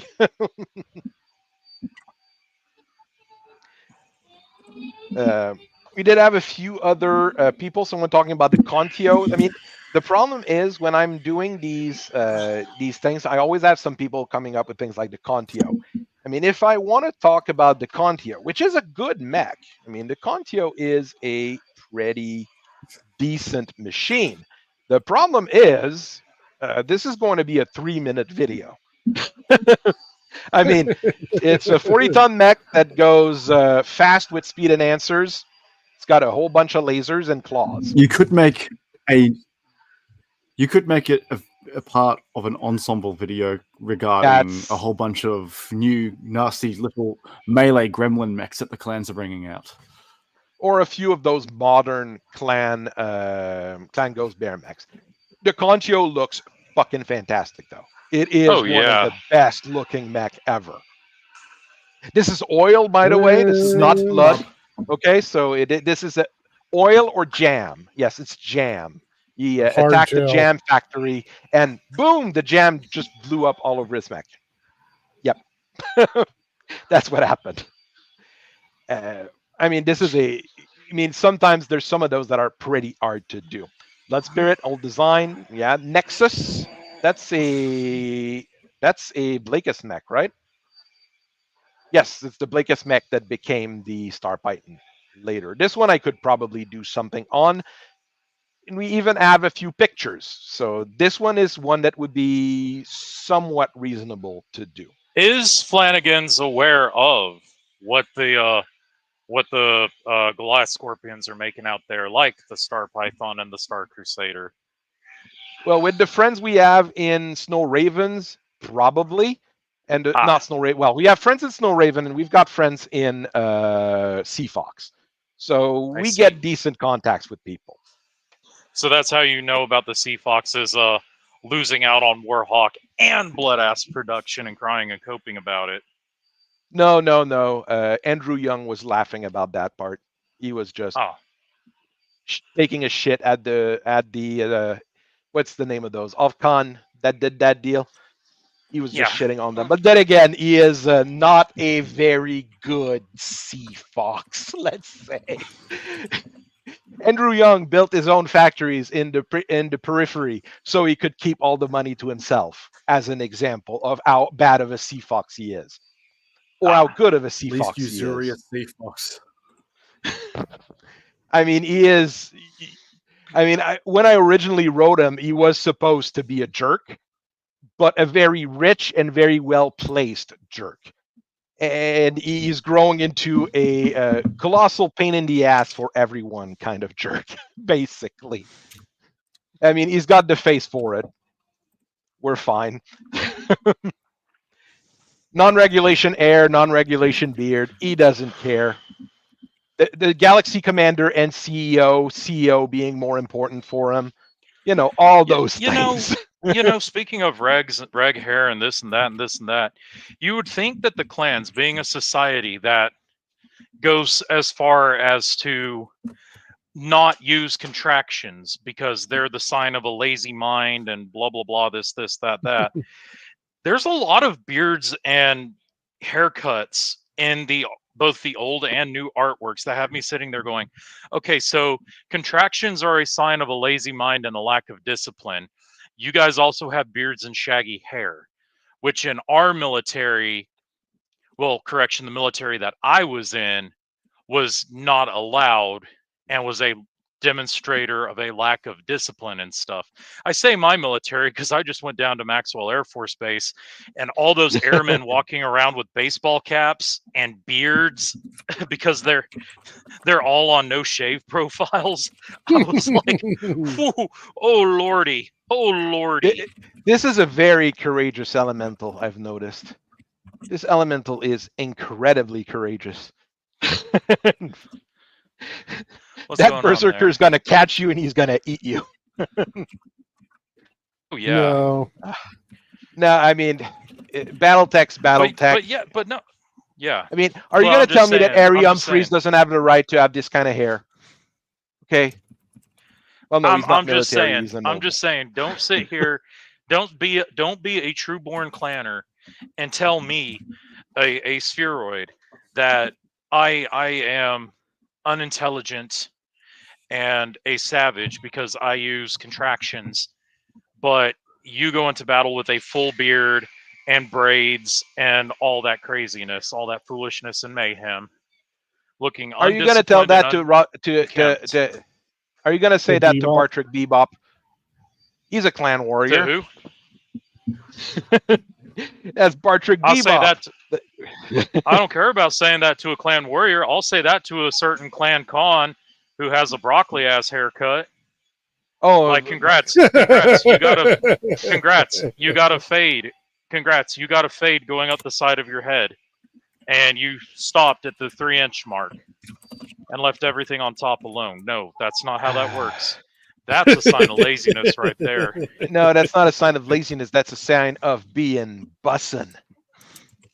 Bussin' No, G, fam, we right no, there. fam, we're not bussing in this military.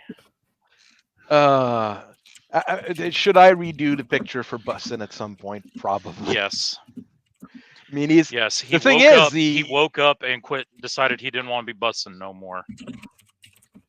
well, he does He go has from to being go a con through to his, being a star captain. So he has there's to do there's your a black woman penance who before. was oppressed because she was black in the clans. Oh God, don't get me started on that. Oh, jeez. I'm trying with my pictures. I'm trying to make them all the characters look good, you know. So I had to clean up a piece of gummy or making the characters look good is pretty hard sometimes, but you know.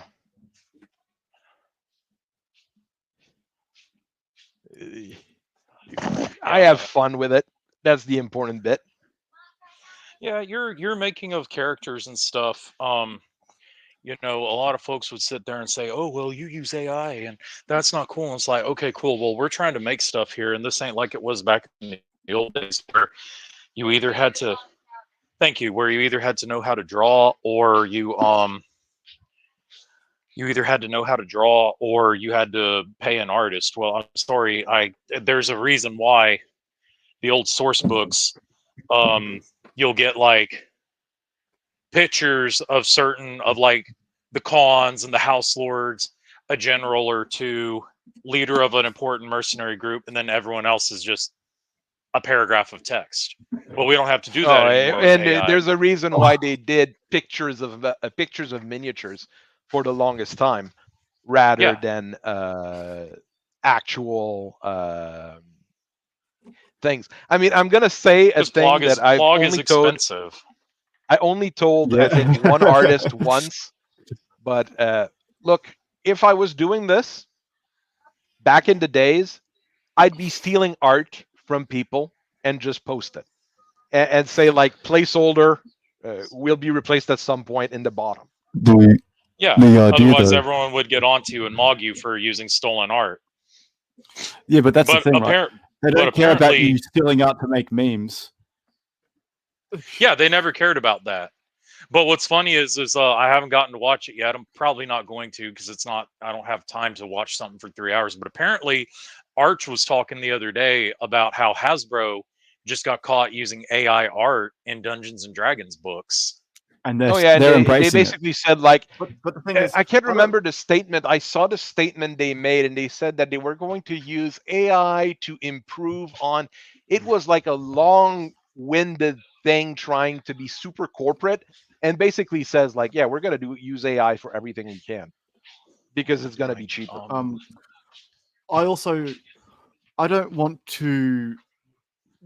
don't really want to spend $500 on a picture. And I say this as a guy who used to do paintings for people, and I would charge roughly that for a 24 by 32 inch canvas. I don't want to be charged $500 by somebody who considers me ontologically evil because of how we interacted on Twitter, to refuse me or to drag his feet doing the worst kind of huffing and puffing about me wanting changes if I do want them. Blah, blah, blah. All of that just for one picture to use in a meme. Yeah, and not I only that, will but not be ashamed of using AI art in any kind of meme use or anything that's not being paid for or whatever. Or if it's just like, here's a picture that goes along with a shit post on Twitter or Facebook or something. It shouldn't matter that that's AI art. Who cares? Oh no, Yeah, they're and not using a only text-to-speech device rather than their own voice. Who cares? Not everyone has a voice for radio. so I have been told in But regards to myself, but not only but that, in regards but to actual art, oh, sorry. oh well, you finish yours and then I'll say mine. Yeah, well, this last bit's actually pretty quick. In regards to actual art, I will get artists if it's for something that I actually want to get, have with a decent sort of a decent presentation. I'll pay for an artist, Yeah. but not for cheap, crappy things online. Who cares if you've got an AI art on your YouTube short? Yeah, who cares that you used AI in your thumbnail? Hell, Jocko Willink, Jocko the Navy SEAL Willink uses AI art in his thumbnails. It's always a derivative of Jocko like sitting on a throne with a Viking. Jocko as Conan, and then he'll use that as a thumbnail. No, there's the one missing. And no one in his comment section's getting onto him for that. Probably because his section of the internet doesn't really care about AI art like our section does. But what I was going to say was, through all of that, even if you do get someone who's willing to make your art and says, yeah, you know what, I'm a lefty, and you know I'm diametrically opposed to you, but I'll make your art. I'm also going to charge you an absolute friggin' premium for it. That's not very fair. This is why you always use an anonymous extra sock puppet. That's not very fair. Yeah, neither of your treatment. So what? Oh, what's hard? Wear a hat. No, this one is there. Yeah. I think this one is the one. Yeah, okay. Yeah. The one you were talking about, Icarus, the Star Colonel, the Galaxy Commander that is always having issues and is fighting really hard to keep her job. I have her up. I just didn't put her in the list.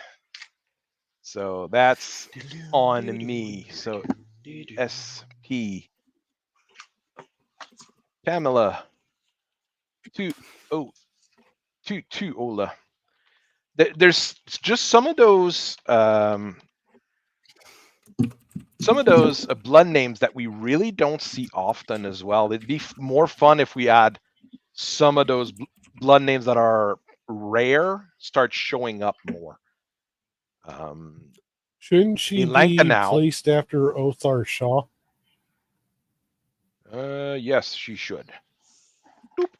At least it's easy enough to. Of course, if I don't press F11 or F12 and start bringing up all sorts of things I don't use. Use is dead, so I need to keep it there. Galaxy is she part of again? She is Lambda Galaxy, one of the raised from. I think those are raised from Free World League soldiers and Free World Leaguers. So they're a whole bunch of freeborn. So it makes things a little bit harsher for her.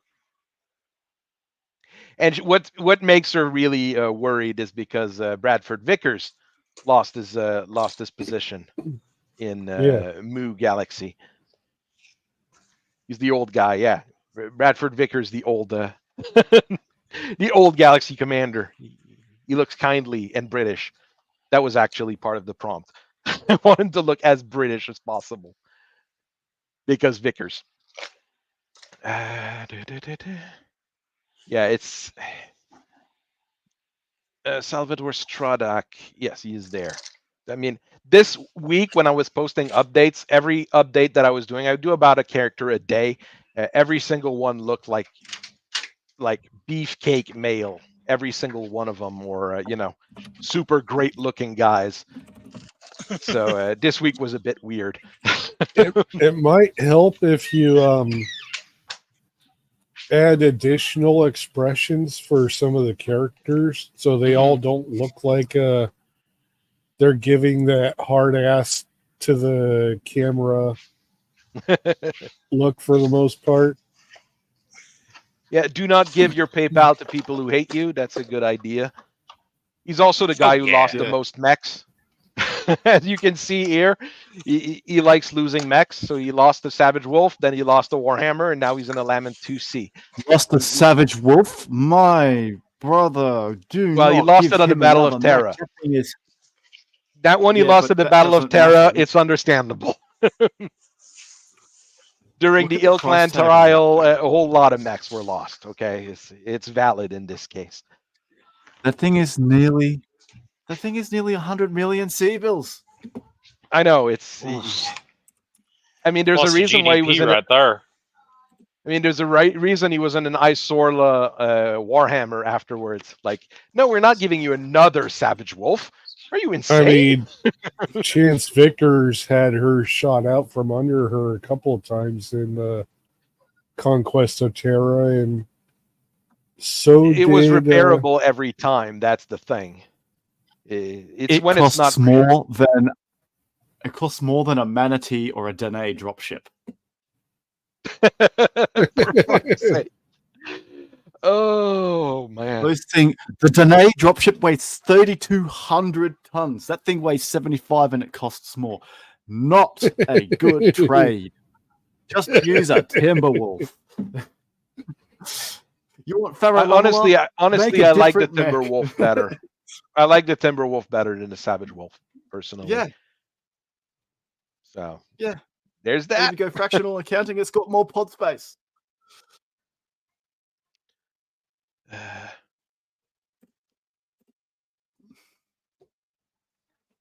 Oh yeah, we've got our resident Afro woman. It's required in every good game nowadays. We need to have that. I need to have a character with vitiligo too. I need to hire D. Williams to explain to me how to make a character with vitiligo. D. Williams? Nope.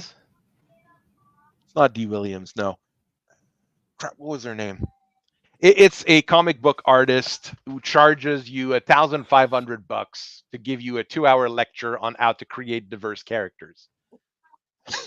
I'm like, I am in the wrong line of business, and I'm not black enough, or a woman enough, or diverse enough. Yeah, that's probably my problem.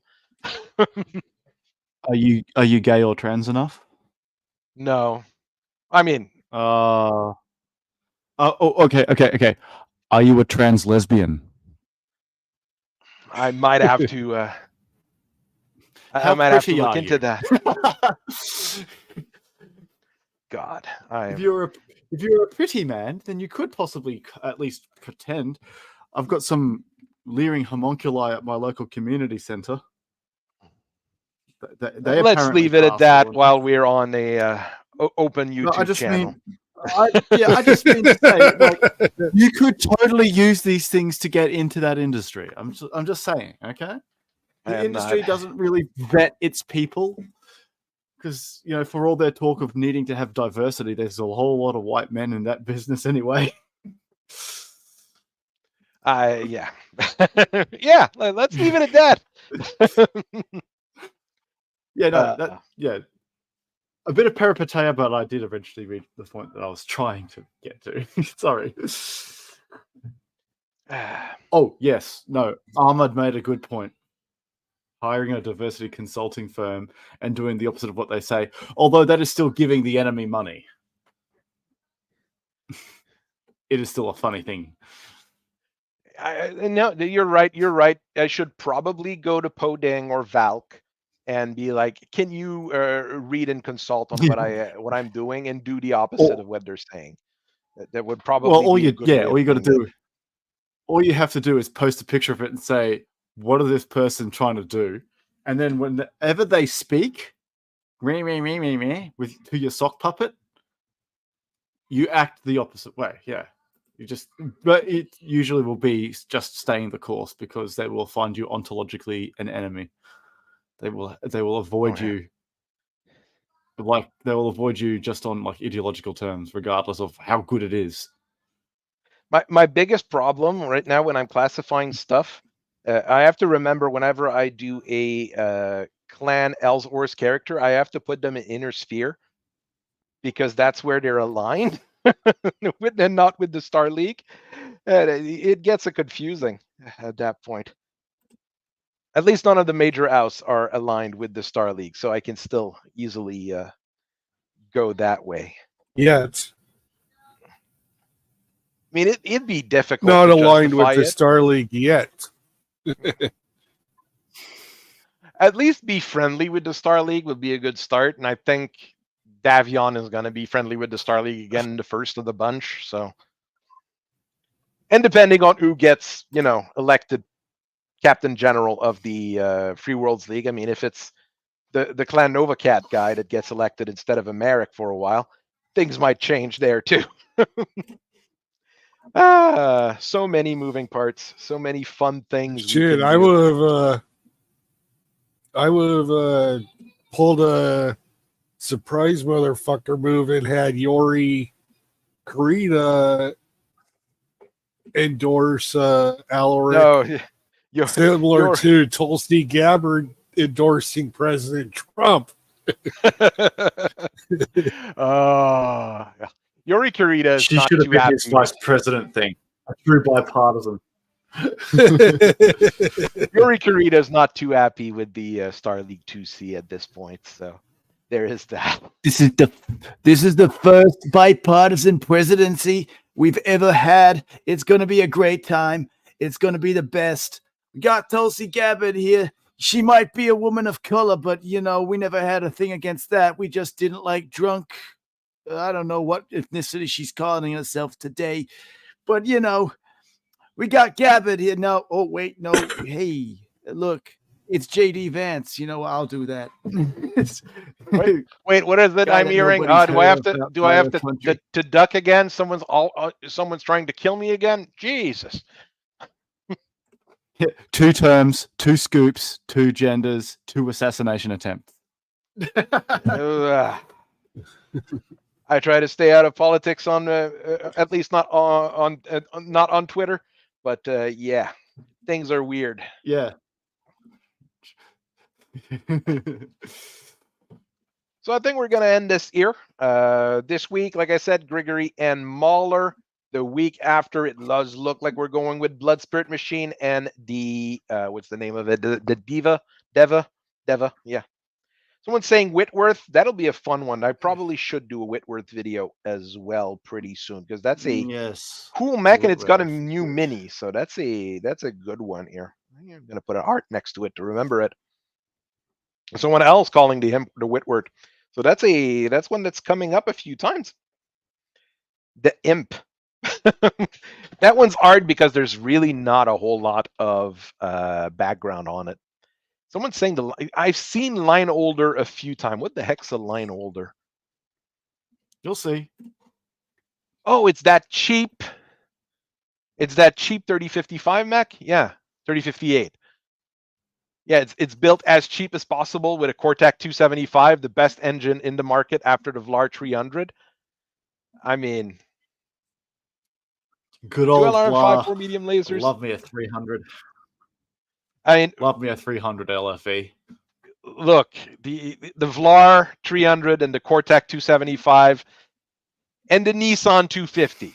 I mean, all of those engines. It's hard to go wrong with them. Minimum for good tier, but the 300 LFE is my favorite. I mean, this is a Succession War design built later. The only thing, I mean, literally the only thing I would do is put double heat sinks on it and call it a day. Literally, don't change anything. Why are you making all sorts of fancy variants? Double heat sinks and call it a day. It'll increase the price by about 200,000, and there you go. It'll be quite functional at what it does, which is walk forward and do its job. And that's a fun mech as well.